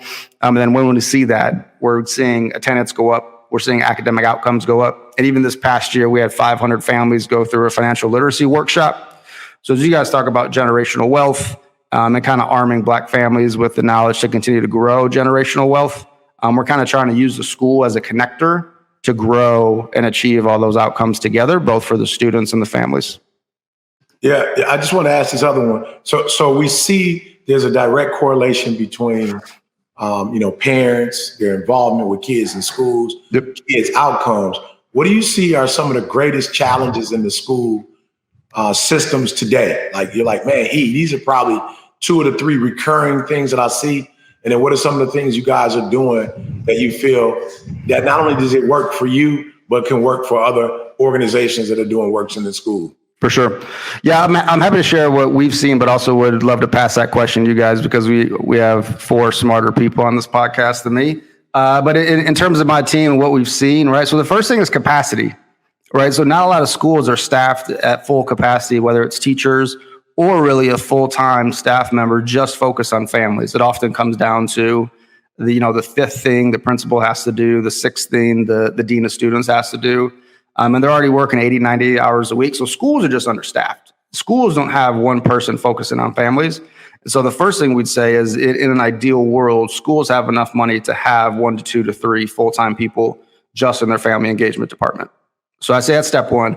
Second thing we're seeing is just a lack of data. And so I think a lot of again, and it goes back to capacity, but because our school staff members are so busy, they don't have the tools or the resources to get data from families to really understand what those families want each year. And so they're doing their best to make guesses. You know, I heard this in the car line. I heard this from the last time I talked to mom at home. And those are all good, but we're just trying to help bring some additional resources to make really good data-driven decisions to do that. And then the third thing is the community resources. And so we've seen a pretty big isolation, and I think many of you guys have seen this too, with a lot of good nonprofits, faith institutions offering services, but then a big disconnect with like, how do they work with the schools? How do they get inside the schools? How do they run the programming in the schools? And so that kind of connective tissue to bring those resources into the schools with the trust of the families is where we've kind of seen a lot of the magic happen. It's not sexy work, but it's hard work and important work. And when those kind of three things can come together, we've seen some pretty powerful outcomes. Guys, I don't want to monopolize any questions from you guys. And then Greg, at whatever point you want to throw some questions at us, we're ready. Yeah, I appreciate it. I love it. Yeah, I wanted to jump in here and talk about how are you getting funding? Are you going through individual schools through Title I dollars? Yep. You have a group of donors and funders. Yeah, just really curious about. Yeah, great question. Thanks, Fundell. So we started a nonprofit separate from our LLC. So we raised about $100,000 a year, a little bit more, to offset the cost. So that goes to our team members. And then we charge schools a little bit of fee to have skin in the game that comes from Title I dollars or family engagement dollars, Vondell. So they put money back in that pot. And then we use that to offer essentially 4 data-driven family empowerment events throughout the school year. That brings in all the community resources, that leverages the data. The 2 things people like to know is we feed every family that shows up. One, I think it's a universal language, no matter your socioeconomic status, your race. People like to eat around 6 o'clock on a weeknight. And so we think the least we can do is feed everybody. We pay for that. And the second thing, shout out to Lyft. We have a really good partnership with Lyft, the transportation company, and we do 100% free transportation door to door for any family that can get there. We try to work through the city bus system. We try to work through the local school district. Y'all know how that goes. We got tired. We said, forget it. We picked up the phone, called Lyft, got a bunch of liability insurance to make sure we're good there. And then partner with Lyft to make sure. So that's where a lot of the money goes, to make sure families are getting fed. We pay for program fees, and we make sure families have door-to-door service to get to schools and the programs at night. I love that. I love that. So when we go into schools and do family programming, we always feed them too. So I love that you said that right away. The other thing that I would like to add that we've looked into starting to do is providing childcare for younger kiddos for families. And so we've looked into like having, even if it comes from within the school, like NHS members or some kind of help from community churches that could help with helping with the younger kiddos so that the families can really be engaged. Because I know that's a large obstacle for families too. Being able to have, be able to sit and engage. If they have younger kids, they have to watch at the same time. So that's the one thing I'm curious about. If you guys have thought about that too, because that's one thing. I have never thought about providing rides through Lyft. I love that idea. Yeah, it's been great to work with. Happy, Katie, offline to walk you through it. And yeah, so usually we would pay, in terms of childcare, one of our local after-school partners. Perfect. And so they're kind of running the after-school program. Kids are doing one thing. Mom and dad are focused on like budgeting 101. And then we'll slide some extra money to one of our after-school providers to go into a separate room to do childcare for the younger babies, so they can do it. It's a lot of kind of non-sexy event, kind of specific driven work, but you all know and eat from all the events you guys do. If those logistics aren't done, all the good planning, everything goes to waste. So yeah, childcare is incredibly important, something we offer at every one of our events. So thanks for that question, Katie. I love that. Just removing every barrier so that the families can get there to get what you want to deliver. I love that. Yeah. Greg, I'm wondering, oftentimes we talk about how parents are not engaged, right? And we don't talk about what institutions or individuals in the school building are doing to engage them, right? I often say that no child is not interested in learning. Every child is interested in learning.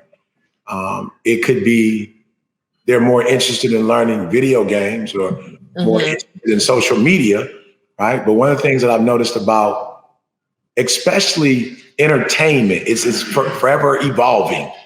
They're always upgrading, enhancing, right? Technology is always, getting better. And I find that schools oftentimes are bland, like they're not really innovative. They're not really creative. And so I don't think that the challenges that kids don't want to learn, I think that maybe kids don't want to learn the way they did 10 years ago, or they don't want, to do all the work. What have you found with parents who are engaged, who probably weren't engaged in the beginning? What are you seeing what's working to get them involved? Yeah, that's a great question, E. I think we kind of take a step back and try to look at a holistic approach, right? Like I was in schools for 6, 7, 8 years in under-resourced communities, met families and community members and humans going through tough times. But even through those tough times, and Sam, push back if you think I'm lying, or Katie or Vondale, you too, but never met a grandma or a mom or an aunt or dad who are like, you know what? I really don't want my kid to read. Right. I really don't want what's best for my kid. There might be some hurdles to overcome, but once we've kind of been able to understand and see that human for where they are, and then from there you can begin to build trust, right? And it's not easy. I'm not selling kind of rainbows and lollipops, but have never really met a family member that didn't want what's best for their kid.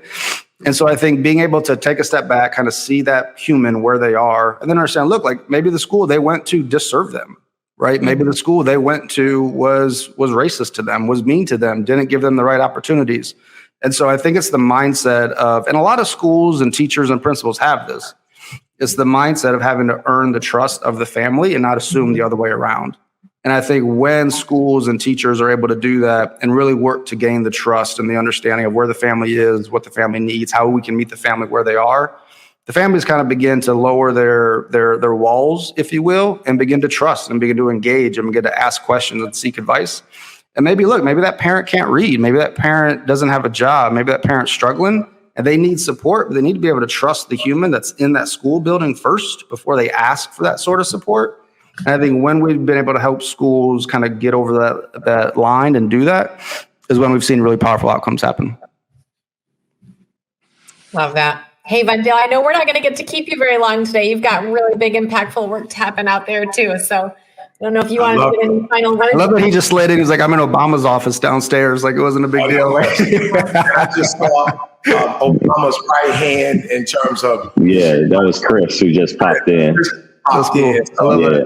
There's some big dogs. I got to moderate this conversation, so I'm a jump, guys. But I appreciate everybody. Thanks, Vondale. Good job, Greg. This is awesome. Take care, Greg. Any questions? Any questions on your end? Yeah, E.T., I'd love to know. I mean, as many schools as you've been in, I've been the one talking here, but what have you seen in terms of families and schools and great ways to continue to support families across the country? I think one of the things that we don't talk about enough, and you just mentioned it, is the distrust, that families have of schools. Oftentimes when you talk about politics, there's this culture of, man, we don't trust politicians. We don't trust them to do what they say they're going to do. And I think it's also the same way in schools. In a lot of the schools, our parents don't trust that the school district has the best interest for their children. Or they're going to put their kids in the best place to succeed, And so I think that's one of the things that I've noticed, that if you talk to parents and you get parents to understand that, school is a viable option. A lot of parents is like, it's a law. My kids got to go to school. But as soon as they could drop out and get a job and contribute to the family, they need to drop out. And I have to continue to encourage parents that you live in a country where critical thinking is important, right? You live in a country where reading and writing is important, right? You live in a country where problem solving is important. And the greater your child is able to do these things, the different the American experience will look like, right? So I talk to people all the time. The American dream is real. There's a large portion of people in this country that don't believe in the American dream. They don't believe that it exists. They don't believe it's for them, right? And I have to encourage people that the pipeline to the American dream is through education.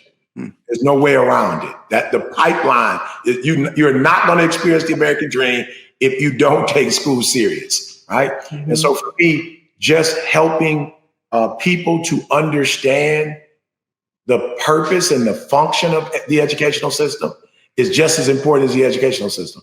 And I think many of us make a lot of assumptions, and our assumptions is why we're not successful. So the more facts we operate off of and the less assumptions and prejudice and racism that we operate from, the more successful we're going to be.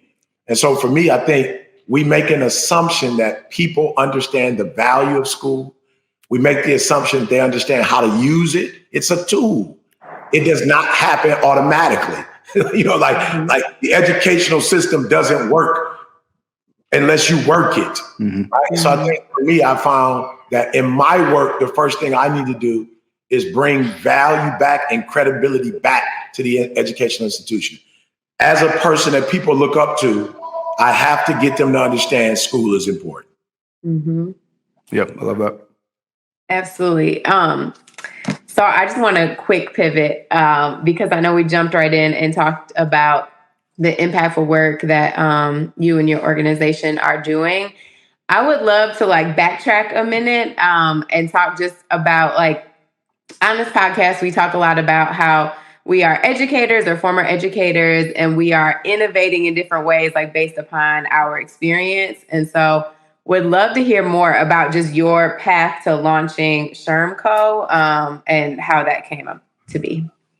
Yeah, I appreciate it. Well, this is where, E, I got to say, I read all your books, so huge fan. I got them all right here, but also in the latest one. So I grew up in Toledo, and if I read it correctly, you said you and Dee Dee got married in Toledo. Is that right?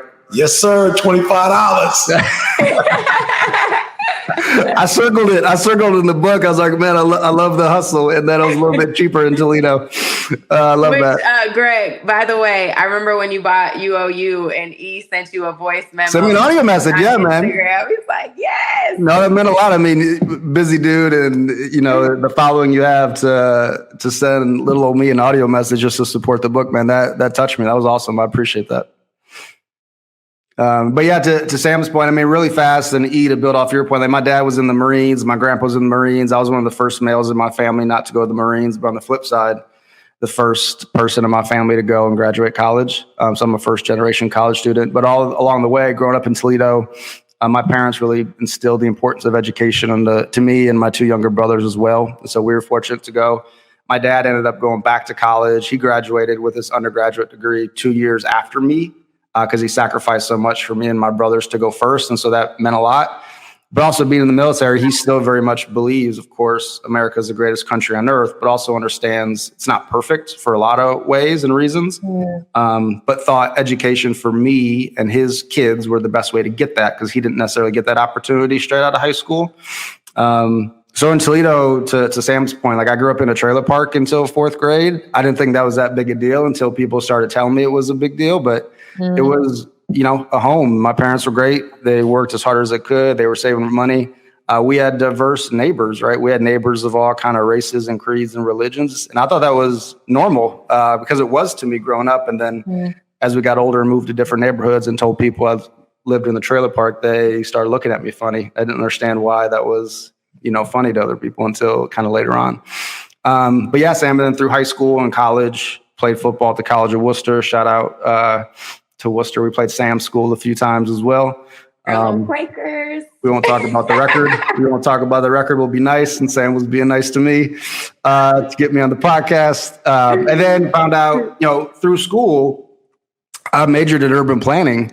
And one of the classes was Urban Education 101. And they started talking to me about kind of Jim Crow laws, racial segregation, and how schools are funded. And I remember calling Dad, like, Dad, do you know the school we went to wasn't funded well because we didn't have a lot of money growing up? And he was like, that can't be right. And then so we had to engage in, I was like the smart ass kid in college calling Dad from the military, talking to him about how schools were funded.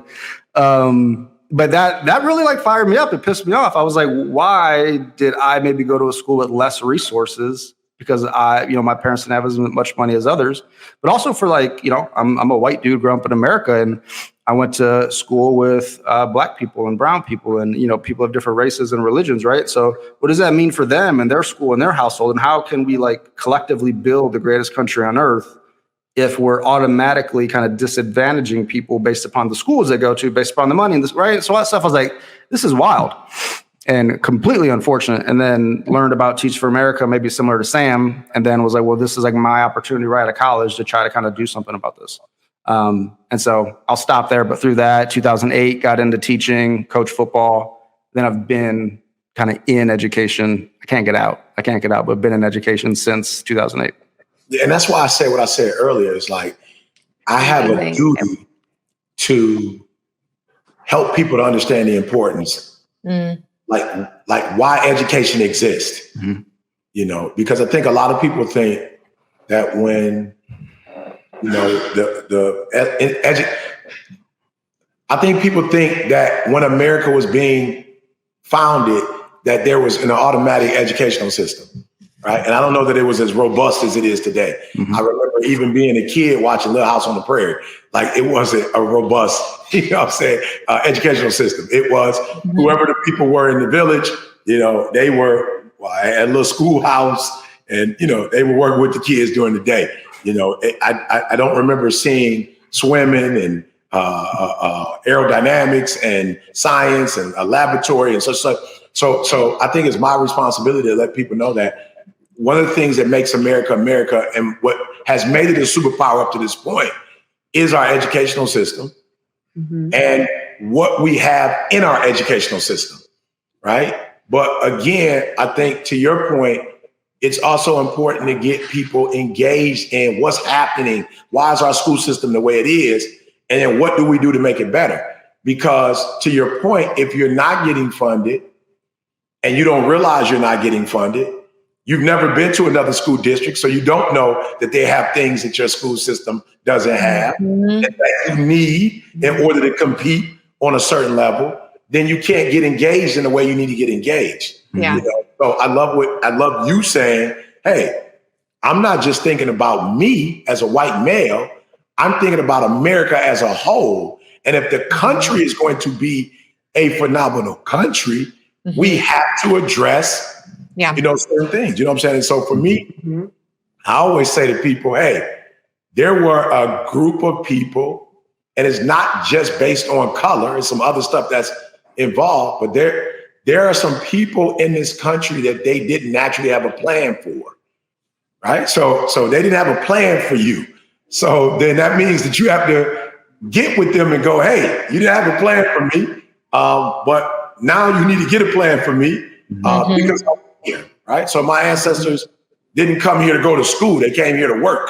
But there's some great things that happened over the years that have allowed us to go to school now. So it's like, okay, now we're in school. Okay, what's the plan, right? And then individually, I'm asking students, what's the plan? Because a lot of you are here because somebody dropped you off and you don't have a reason for being here. So you're not going to be successful if you're just going through the 8th grade, then going to the 9th grade, going to the 10th grade.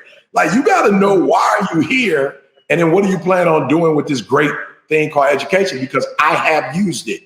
It has revolutionized my life, and I read on my own, and I count and calculate on my own, you know what I'm saying? And I have my own laboratory in my home that we have to, break things down and figure things out, and so I love what you're doing. And I just think more of us need to be involved. And I'm gonna be honest, I think that there needs to be more collaboration, even between those of us who are in the field. And this is a subject for another day, Greg. Yes. But I believe one of the greatest challenges to that is economics. I think so many people are fighting for economic resources. Really, we could do better if we came together anyway. But because we fight so much about, well, how can I get this and how can I get that, that we don't work together because we don't see how we can work together, because we think economics is the thing that is like, how can I get paid if you're doing the same work that I'm doing, or I'm in the same school district you're in? And so I do think from a collaboration standpoint, we could do more and we could move the needle in the educational system more. And I'm just a firm believer, as the American educational system grows, so does the health and the wealth of the country girl. Yeah, I love that. And I could offer a quick point, E, to build off of the collaboration piece. And so of the 16 schools we work with, and Sam, I think you'll remember this, about 10 are district schools and 6 are charter schools. And I know you're familiar with charter schools, all in under-resourced areas. And, I think the headlines in the news would tell you they're against each other. They don't want to share. They don't want to work with each other. But behind closed doors, they like collaborating. They like working together. They like sharing resources together. And so it's not a sexy headline because it's nuanced, but in our small community of those 16 schools, they're emailing each other. They're talking to each other. They're sharing after school programs together because the people in those buildings want what's best for the families and the students in those buildings, not really care about what's happening in the Capitol or the taxes or anything else. They just want to serve their babies and their families well. And if another school comes over with the right mindset to share resources, they like to collaborate. They're not worried about who's getting paid and that sort of stuff. And so, again, it may not be across the country, but we've seen really promising practices, E, to your point, around what happens when people collaborate, when it's best for kids and families. Good. And what are some of the outcomes you're seeing? And I'm curious to know, are things happening faster when we work together versus when we're not working together? What are you seeing, Greg? I'm seeing hope and optimism. Yeah, it's a yes and, right? So I think we've seen attendance rates go up. Like just this past year, so we had across 16 schools, we had 50 data-driven family empowerment events. Okay, 50. Of those 50, we had a little over 5,000 adults and families show up to those events. And of those 5,000, as I said, a little more than 500 completed their first financial literacy session together. And so, we have data around families showing up. We have longitudinal data around attendance coming up as well. And then enrollment coming up, right? People got to stay in school. We're still tracking data towards academic outcomes. Obviously, data towards families buying the first home and that sort of stuff is coming. But we're seeing a lot of promising data leading to some of the big indicators that people want to see. So we're hopeful and optimistic about what's happening moving forward. Okay, so here, I hate to do this, but we're gonna have to pick this up in our studio, right? Because this is some good stuff. And oftentimes good stuff is lost to entertaining stuff. Right? Some kind of way entertaining stuff. So we got a studio and we're gonna be doing some stuff this summer. And I would love to have you come in the studio and work with us. It's the cameras, the lights, it's the action, they edit. I look better in the dark. But if you're going to have to get some makeup or something, I'll do my best. I got you, because I work in a dark environment, so you're good. Cut the lights down, some blue lights.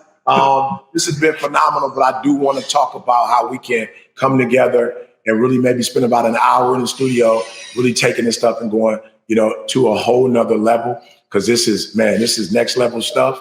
And I'm looking forward to working with you. I got to say this, though. This is a special shout out to Sam. Sam has connected herself to some really cool people. Yeah, she does. That's like her little secret little superpower, that she knows a lot of all-stars in the industry and has found a way to be nice enough to get them to come on, and support us. So we're going to do the round boy. That's how we always end. 1 point from each person to kind of just say to our audience what we need. And you got to promise, Greg, you'll come up to Lance. Easy. As long I'll stop in Toledo, make a quick trip. I got you. You have to visit my hometown. Of course. I'll just jump in really quickly. Thanks, E, for that shout out. But I think that is the point there, though, is the connections between people and organizations. We are just stronger together. And Greg, you hit a lot of those points of how can we be in collaboration, not this competition, because that's what we're supposed to be in or whatnot. And so we are stronger together. So I just encourage everybody to look to the left, look to the right, get in new spaces, and continue collaboration so we can be stronger. I want to say one other thing also. I know Greg hasn't talked about this yet, but he hosts a podcast called Square Pizza. And I know it is his 100th episode. So I just want to say congratulations to you, and excited that this will be featured on it as well. So excited. I love it too, Greg. I was just listening to it on one of my walks the other day, and then took a link to one of the episodes to send it to one of my team members to tell him to listen to it. Oh, great. Because I felt like that episode was so valuable. So truly, yeah. Thank you. Thank you.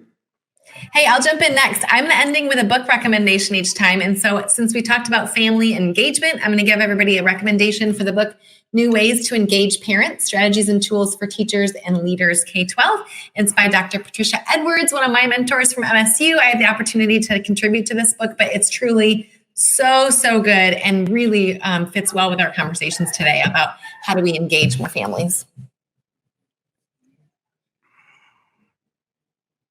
Greg, talk to us. Give us your 60-second end, boy.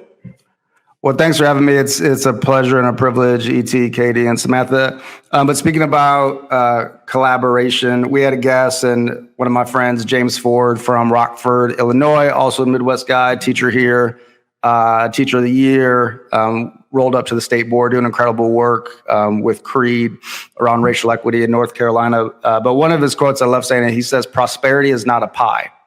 Right. And so we don't run out of slices. There's enough room for everybody at the table. And I think through collaboration, through these connections, through organizations working together, we can continue to make sure all students and families have access to an equitable education. And so hopefully that quote feels relevant to all of you. Check out the work of James Ford, but really believe that it's not a pie. We all have access and we all need access in order to continue to make sure we all do the best we can together.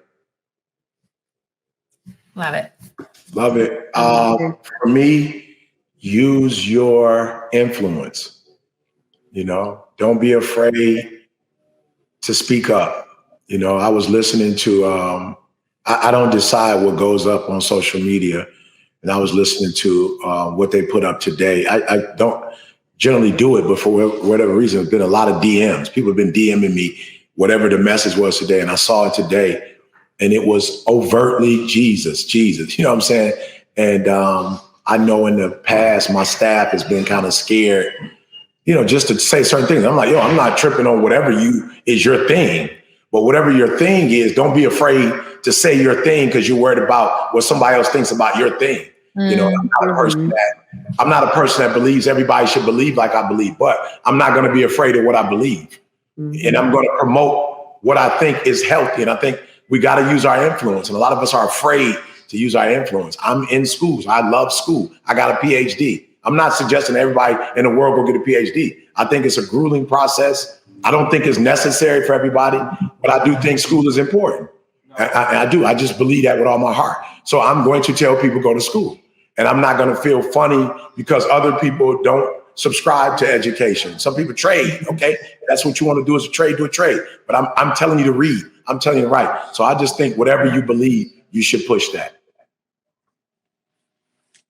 I love it. Good. Katie, Cam, somebody, Katie, somebody, Sam, Greg, somebody take us away.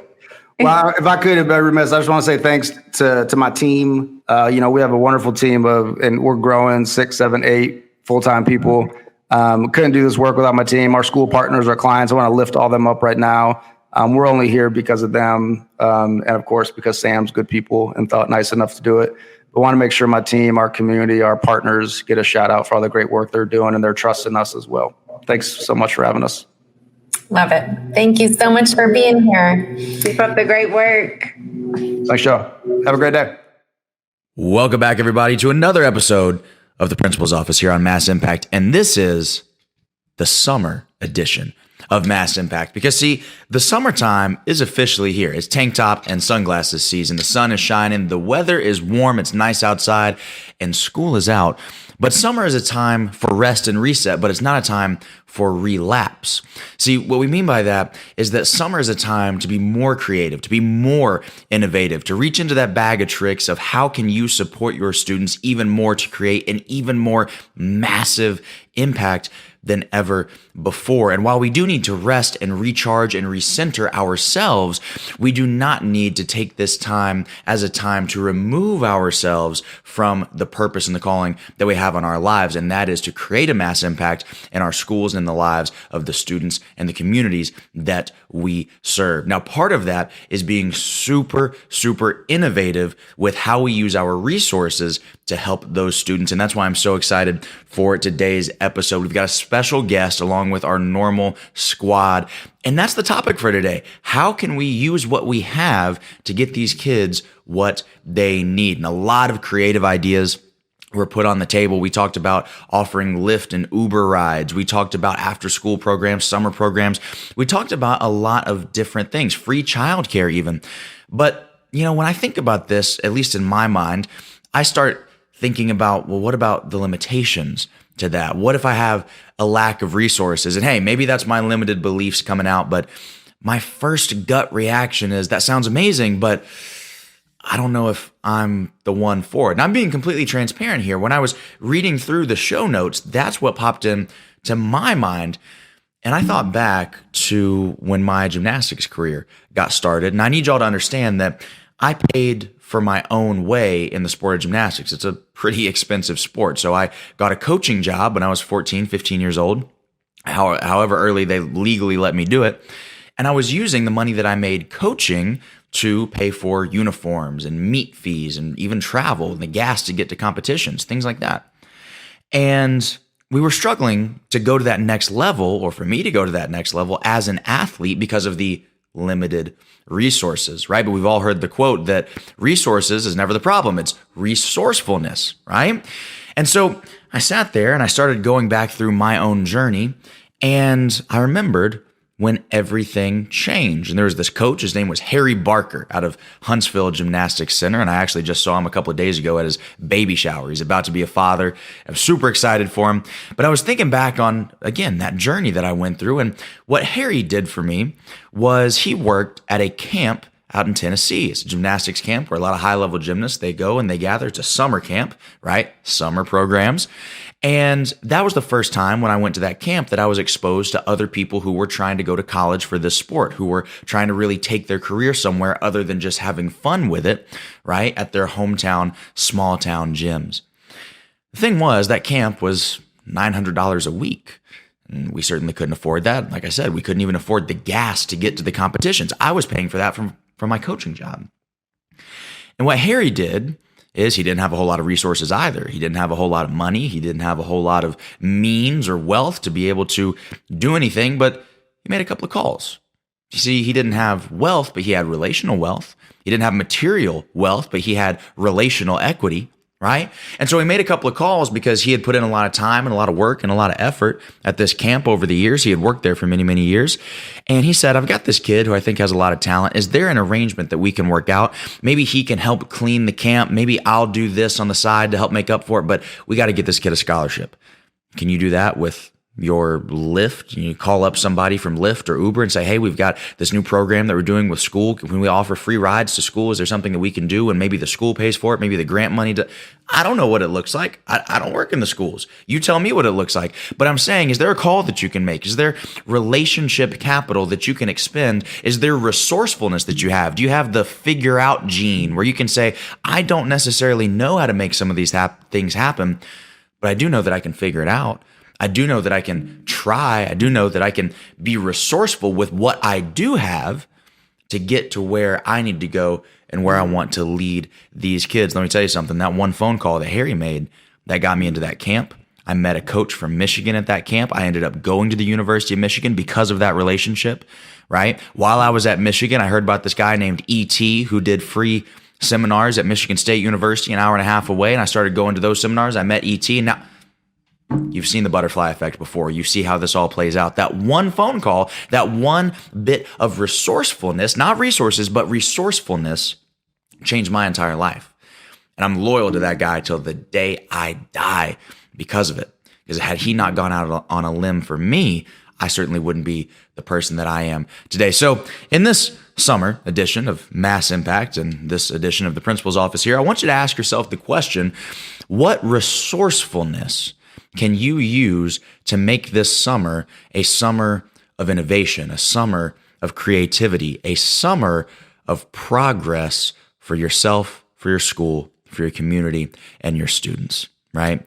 Answer that question, and I guarantee, even if it isn't something massive, even if you don't think it's going to change somebody's life, even if it's just a little something that you can do to contribute, I would guarantee you that that impact will be far more massive than you could ever even imagine. Guys, if you are enjoying this and if you like this information, if you want more of this and you want to bring this to your school, don't forget to visit www.theplaybookprogram.com. All right, that's theplaybookprogram.com. If you want to work with Katie, Sam, Vondale, ET, the whole squad, if you want to work with us to implement some of these principles and these strategies, these tools, these tactics in your school, theplaybookprogram.com is where you need to go. And hey, if you're interested in some of those UOU books, I just heard that we got a new site up called uouforschools.com. It's going to help you get some of those books and some of that curriculum in there as well. But until next time, thank you so much for watching Mass Impact, and we'll see you on the next one. School is the most important thing in your life. And while I hate school, I got a PhD. And I hate school. I hate everything about it. So somebody say, E, if you hate school so much, why you get a PhD? Because I hate school, but I love options. You can have average skill, but you can't have average will. You can't have average will. Like your will has to be phenomenal. You have to see basketball as the gateway. It's like a passport. Basketball is just your way to get in, and then once you get in, boom, then you dominate. So I'm telling you, you're not taking a test because they're giving you the test. You're taking a test that's about to change your life, your mama's life. And I know if you take the test serious, you'll kill it. When you go through your go-through, your siblings are watching you. When you go through your go-through, your friends are watching you. When you go through your go-through, your parents are watching you. And people will use your strength to get through their stuff. What up, what up, what up? It's your boy E.T. Welcome to another edition of Free Summer School. You heard what I said, freesummerschool.com. Today, we're talking about, man, your parents. Look, I'm not saying don't honor your parents. I'm not saying don't respect your parents. But what I am saying is before you could do that, you got to understand your parents. And I'm just being real. I thought my mom was always an adult. I didn't realize my mom went to elementary school, middle school, high school. You feel me? Like I didn't realize my mom had her own challenges, being one of 14, right? So I was an absolute like 50% jerk, as a kid, right? I was just on me. I never really thought about my parents and what my parents was going through. So this one is for you. Like, listen to me. You got to do your part, man. You got to do your part. Like, you can't hold your parents to the fire. I'm just being real. You can't hold your parents to the fire. You can't act like, this is single boy. Like, this is dual. And I'm being real. Love my children to life. Pretty much K through 12, I promise you. I ain't had no problems from my kids, right? But I'll be real. As they became adults, it's like, yo, you gotta help me help you. I'm just being real. Like, you making certain choices and I'm supposed to be perfect. Like, you making certain choices and you know what I'm saying? I'm supposed to do the right thing by you. It's like, yo, flat out. Like, I'm human. Didn't nobody give me a manual on parenting. This the first time I've ever done it. You feel what I'm saying? Like, I ain't do it before. It's the first time I've ever done the parenting thing. And so you make mistakes, and guess what? For every action, there's a reaction. So I'm saying to every child that's out there, I wasn't a good child. I never really thought about, being a responsible child. I never thought about the decisions I make, the impact it have on my parents, the impact it have on their life. Are you hearing what I'm saying? So I'm saying if you want your parents to be better parents, don't just go be a better parent. Like, yo, it's 50-50. It's offense and defense, right? So if you want your parents to be great parents, like, it might start with you at least being a good child. I ain't say great, at least a good child, right? And so I didn't understand that concept. I didn't get that concept. Now, I ain't tripping as a parent. You reap what you sow. Karma is I ain't tripping. But I am saying, for those of you who want a better parent experience, help them by having a better child experience. I'm just saying, flat out, you making crazy decisions, then you mad at the way they handle those decisions. Had you not made the decision and put them in a situation where am I making sense? Like, I wasn't cleaning the room. I wasn't cleaning the bathroom. I wasn't taking out the trash. I wasn't doing my chores. Like, for real, I wasn't keeping the kitchen clean. Like, I had shoes everywhere, stuff everywhere. I wasn't washing my clothes. I wasn't handling my business in school, right? So then now I got an attitude with my parents because they, disciplining folk. They putting folk on punishment. They taking stuff. They getting loud. They mad. They whipping folk. Yo, I got to keep it 100 as an adult. Like, I didn't make it easy for them to parent. You feel me? I didn't make it easy on them. And so, yeah, there might have been some stuff my mom said that I felt like, why you talking to me like that? But she talked to me like that because I was clowning in school, because I hid my report card, because I was doggone failing and putting her in a position where she got to, is this making sense? Are you with me? Hey, if you with me, just do me a favor. This time, send me an email or DM me or send me a note. Like, I got you. I'm gonna be a better child. All right, B, make some noise. Okay, put this one on the screen for me. Appreciate your parents. You never know what sacrifices they went through for you. Are you hearing me? My mom got pregnant at 17. Now, she said she was good, but she could have had an abortion. She didn't have to bring me into this life. She made some sacrifices. She didn't go and live out her, college dreams, if you will, because she had me at a young age. Are you hearing me? It's just sacrifices. She made sacrifices, right? Moved from Chicago to Detroit.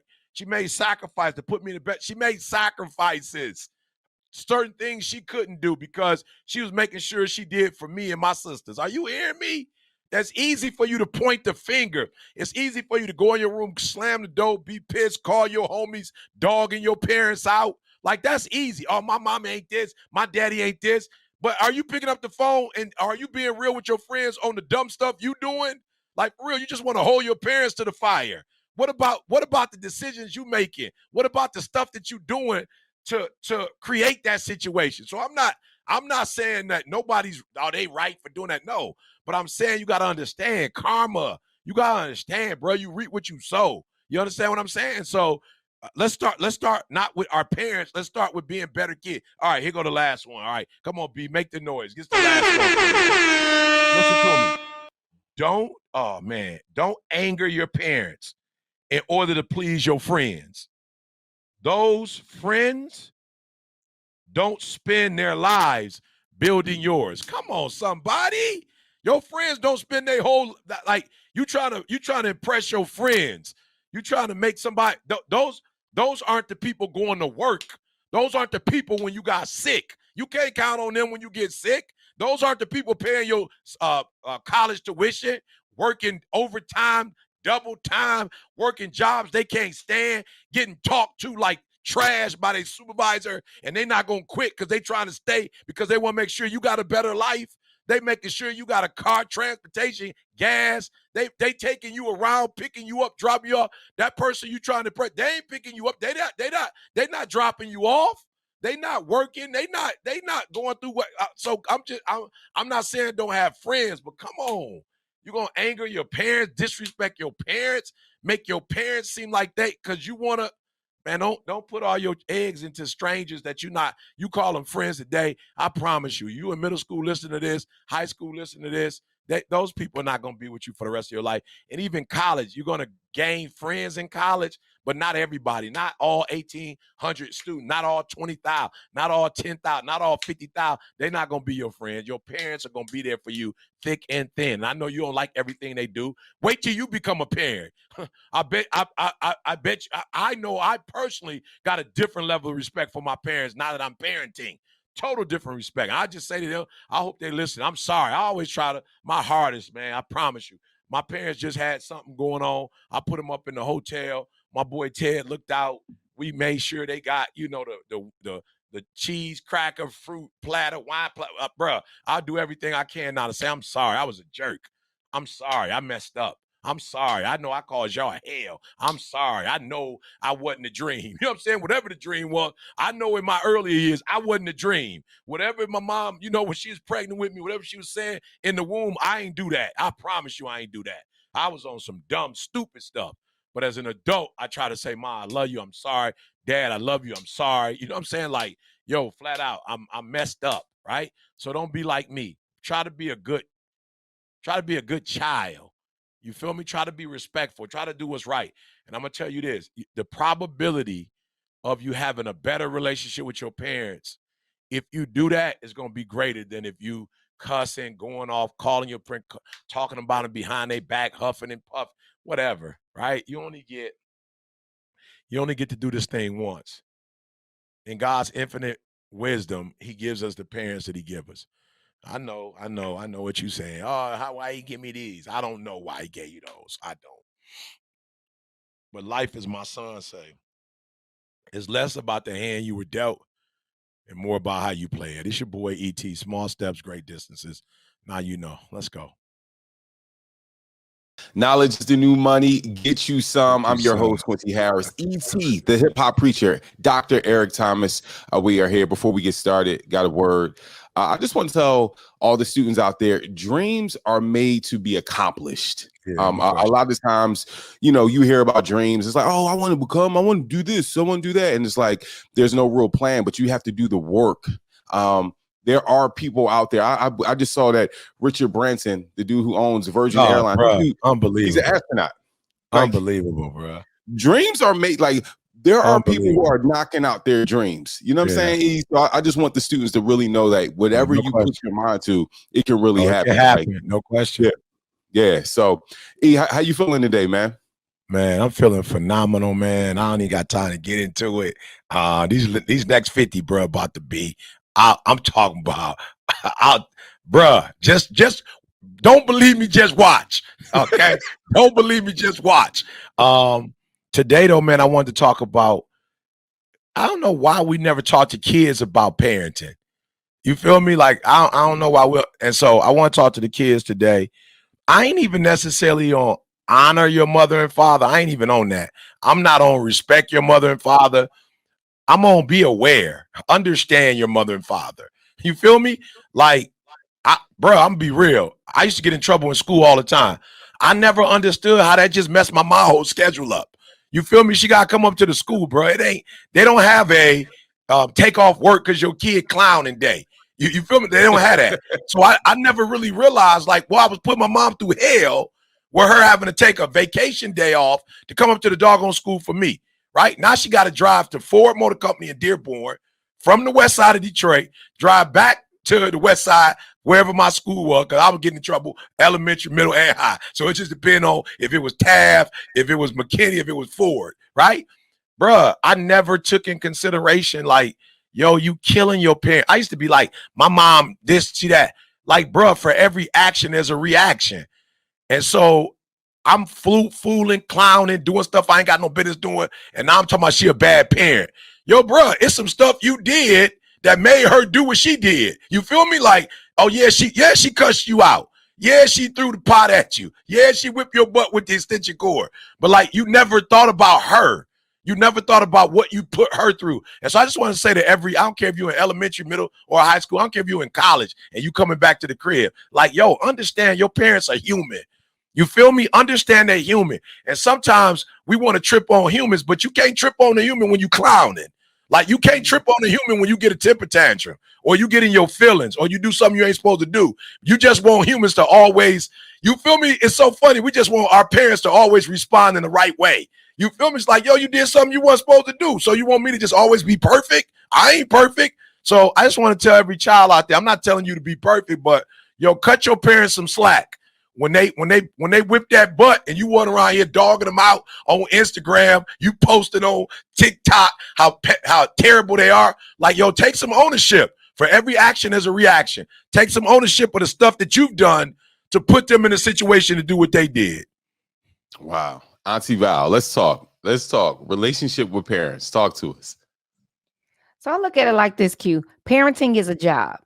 Yeah. You got to do it every day. You don't get to call in sick. It's a commercial out there like, nope, no parenting today. Yeah. But we never look at it like being a child is a job. You still have to do what you need to do as well, just like the parents have to do what they have to do. So it's almost a meeting in the middle. But when you don't do your job to get to the middle, they got to come get you because you did not get up that day and do what you needed to do. So you have to do what you got to do to get what you want to get. And if you don't like the way things are happening, as if you may not agree with your parents, but you still have to do what you need to do for the job. My father used to tell me, you got one job. Everything else is extra. You got one job, and that's to go to school. Everything else is extra. So this is what I need you to get up every day and do what you need to do. So that's my advice right there. Do what you need to do. Yeah. It's a job. Yeah. Be the child. Yes, every day. Candace, let's talk, Candace. Relationship with parents. Yeah, no, absolutely. When I heard about this topic, the first thing that I thought of was exactly what E said, and that was grace or cutting your parents some slack. I am a new parent. I would say I have a 7-year-old and a 5-year-old. And I would say just understanding things from a parenting perspective is we are still figuring it out, period. So give your parents some grace of they've never had a 16-year-old before. They've never had or two 16-year-olds or whatever it is. Like they interacted with you. This is their first time interacting with a child like you at this stage. So they don't have it all figured out. So give them some grace. And it's a two-way street. And they understand, hey, this is your first time being 14, 15, 16, 17, whatever age you are, and they're giving you grace. They don't call you out on every mistake. Absolutely. Some things they let go. So just like they let some things go for you, I want you to work on letting some things go for them as well. And then also gratitude. Just taking some time and just being grateful. I know there's so many things about your parents that probably get on your nerve. They're always on your head. They're calling you out. They're saying whatever. But sit back and think about the things that you do appreciate about them. Hey, they show up. They care. They check me. They push me. Whatever it is, things that are good, and focus on those things. And E said it, but I want to go back to it a little bit because I was thinking about, I know E said it's not about honoring your parents, but I did want to think about honoring your parents. And one thing is think about them. They spend so much time thinking about you, planning things for you, making sure that you have joy and you're happy and, things are going well for you. But as a kid, sometimes we don't take a moment and just think about them. What is something that I can do today to put a smile on my mom's face or my dad's face or whoever, my grandma's face, whoever's your guardian. But take some time and think about them. And maybe you don't actually act on it, but you think. And sometimes when you're thinking about them, your behavior starts to match up with them. So yeah, definitely give your parents some grace. They're figuring it out just like you're figuring it out. Be grateful for them and think about them. That's what I would say as you work on your relationship with your parents. Nice. Charles Terry Jr., talk to us, brother. What's going on, y'all? So when Val was speaking earlier, it clicked for me as so my brain went to the swimming pool. So that's what I'm gonna give you. So for example, your parents make sure, for example, they put you in swim lessons, they teach you how to swim, they give you the tools you need to be able to go and be successful in the pool, right? So when they get you to the pool, they're gonna turn you loose. They're like a lifeguard. They're there watching the whole time. And if something goes wrong, they will come in to get you. So don't be so so tight and up against help, because they see something that you can't see. They're up high and they're watching the big scenario. So even though you know how to swim, you feel sweet, you good, something could be happening around you that may make them come in and rescue you. So just be prepared and be humble enough to be able to take the help, but then also take the correction when you're doing something wrong, because it could cost you your life, like literally. That's all I got. Got it. Mustafa, talk to us, brother. Yeah. No, I got to go to my personal experience for this one, because while I don't yet have children, I can speak to the children about, how you view your parents, right? Because I think proximity, when you're too close to someone or something, you typically don't appreciate it as much. And I hate to say it, but I honestly didn't appreciate my father until I lost him suddenly to a massive heart attack. So it's one thing to be like, yeah, dad don't know what he's talking about. He's just annoying. He's just not letting me have fun. Oh my God, mom is doing this. But when they, unfortunately, and this is just a cycle of life that's going to happen for all of us at some point, when that happens and you're like, whoa, I wasn't expecting to say goodbye yet. I didn't really pick up on the lessons that I needed to learn. So now, with my new parents, who I look at my mom and my aunt also as parents, because she stayed in my life equally, I don't look at them as people trying to annoy me or ruin my fun or control me. I think about two people who love me, that have over 100 years of combined life experience together, and they're trying to share that wealth of knowledge with me. So just my approach about my parents, right, or family members has changed completely. So as a result, it's making me treat them differently, and it's helping our relationship. So if you're out there and you're like, man, it's just my relationship is bad with my parents, just like Candace said, extend that grace and look at it through that perspective, and I'm sure that'll make it click. Coach B, talk to us, bro. Yeah, I think what's interesting is we've had 5 or 6 people speak already, and not one has said that you have to agree with your parents. Not one has said that you have to like what your parents are doing or saying. It's not about that. And I think when I was a kid, there was a lot of tension between my parents and I, because that's what I was focused on. I wanted to be right. I wanted to like what they were saying or having me do. I wanted to agree with them. And it wasn't about respect. But at the end of the day, that's what's more important. We're not saying it has to be any of those other things. We're saying you have to respect them, right? And that's the foundation of the relationship. And relationships are the foundation of your life, but that starts with your parents. It's the first relationship you have. It's one of the most important relationships that you have. And at the end of the day, your parents are doing the best that they can. Do the best that you can in return. That's all anybody can ask. Kale, talk to us, bro. Man, I just want to say, do not take your parents for granted. Do not take your parents for granted. I think Moose said that too, because they are not always going to be here. I'm grateful every day. My mom's upstairs right now. I get to wake up and hug her and kiss her and rub her back, rub her feet, because there were so many times where I could have lost my mom. Like, there were so many times where I could have lost my mom. When I was separated from my mom at the age of 2 into the foster care system. And a year later, me and my siblings were reunited. And from that moment on, it was like, we all we got.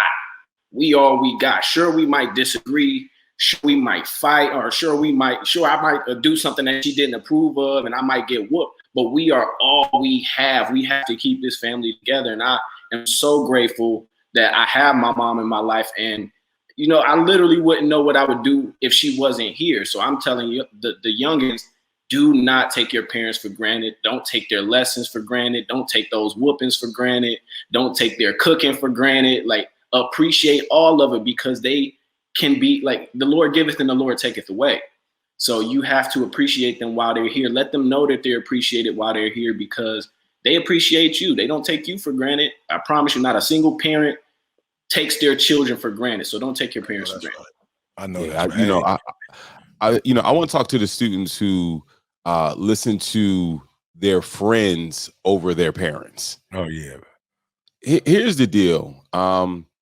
Your parents are doing things or telling you things for your own good. They don't want to see you hurt. They don't want to see you, make the same mistakes that they may have made.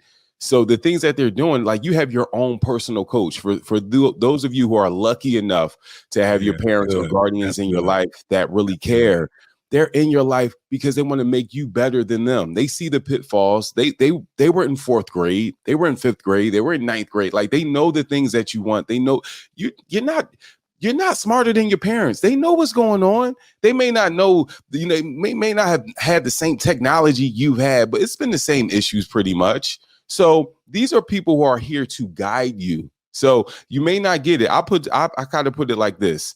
If you're going on a plane and there's a pilot and there's a passenger, are you going to let the passenger fly the plane? Sometimes when you're taking advice from your friends, you're taking advice from a passenger. They don't know more than you're taking it from somebody who don't know more than the pilot. So please, your parents are the pilots of your life. Please listen. Just please listen. That's all I got, E. That's it. And I just want to make sure I say this, guys. Seek to understand, because I'm just being real. It's hard to honor, value, and respect something you don't understand. You feel me? Like, but when we have an understanding of something, then it's like, oh, I get it now. It makes sense. So I'm telling you, come out of your child role sometimes and just sit down and ask, like, what must it be like to be a parent? You know what I'm saying? And then when I'm gonna tell you, my relationship with my mom changed when I took the cape off my mom.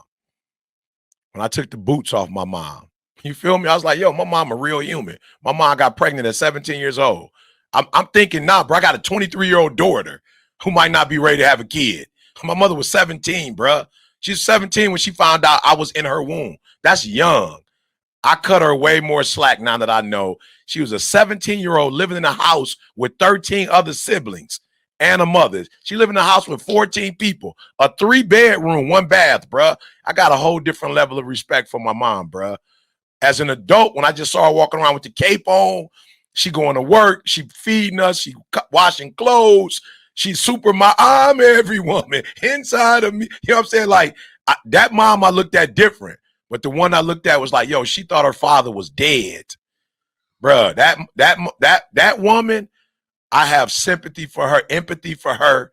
You know what I'm saying? I got much more respect and honor for her than I did for the one that wore the cape. So take the cape off your parents. They're human just like you.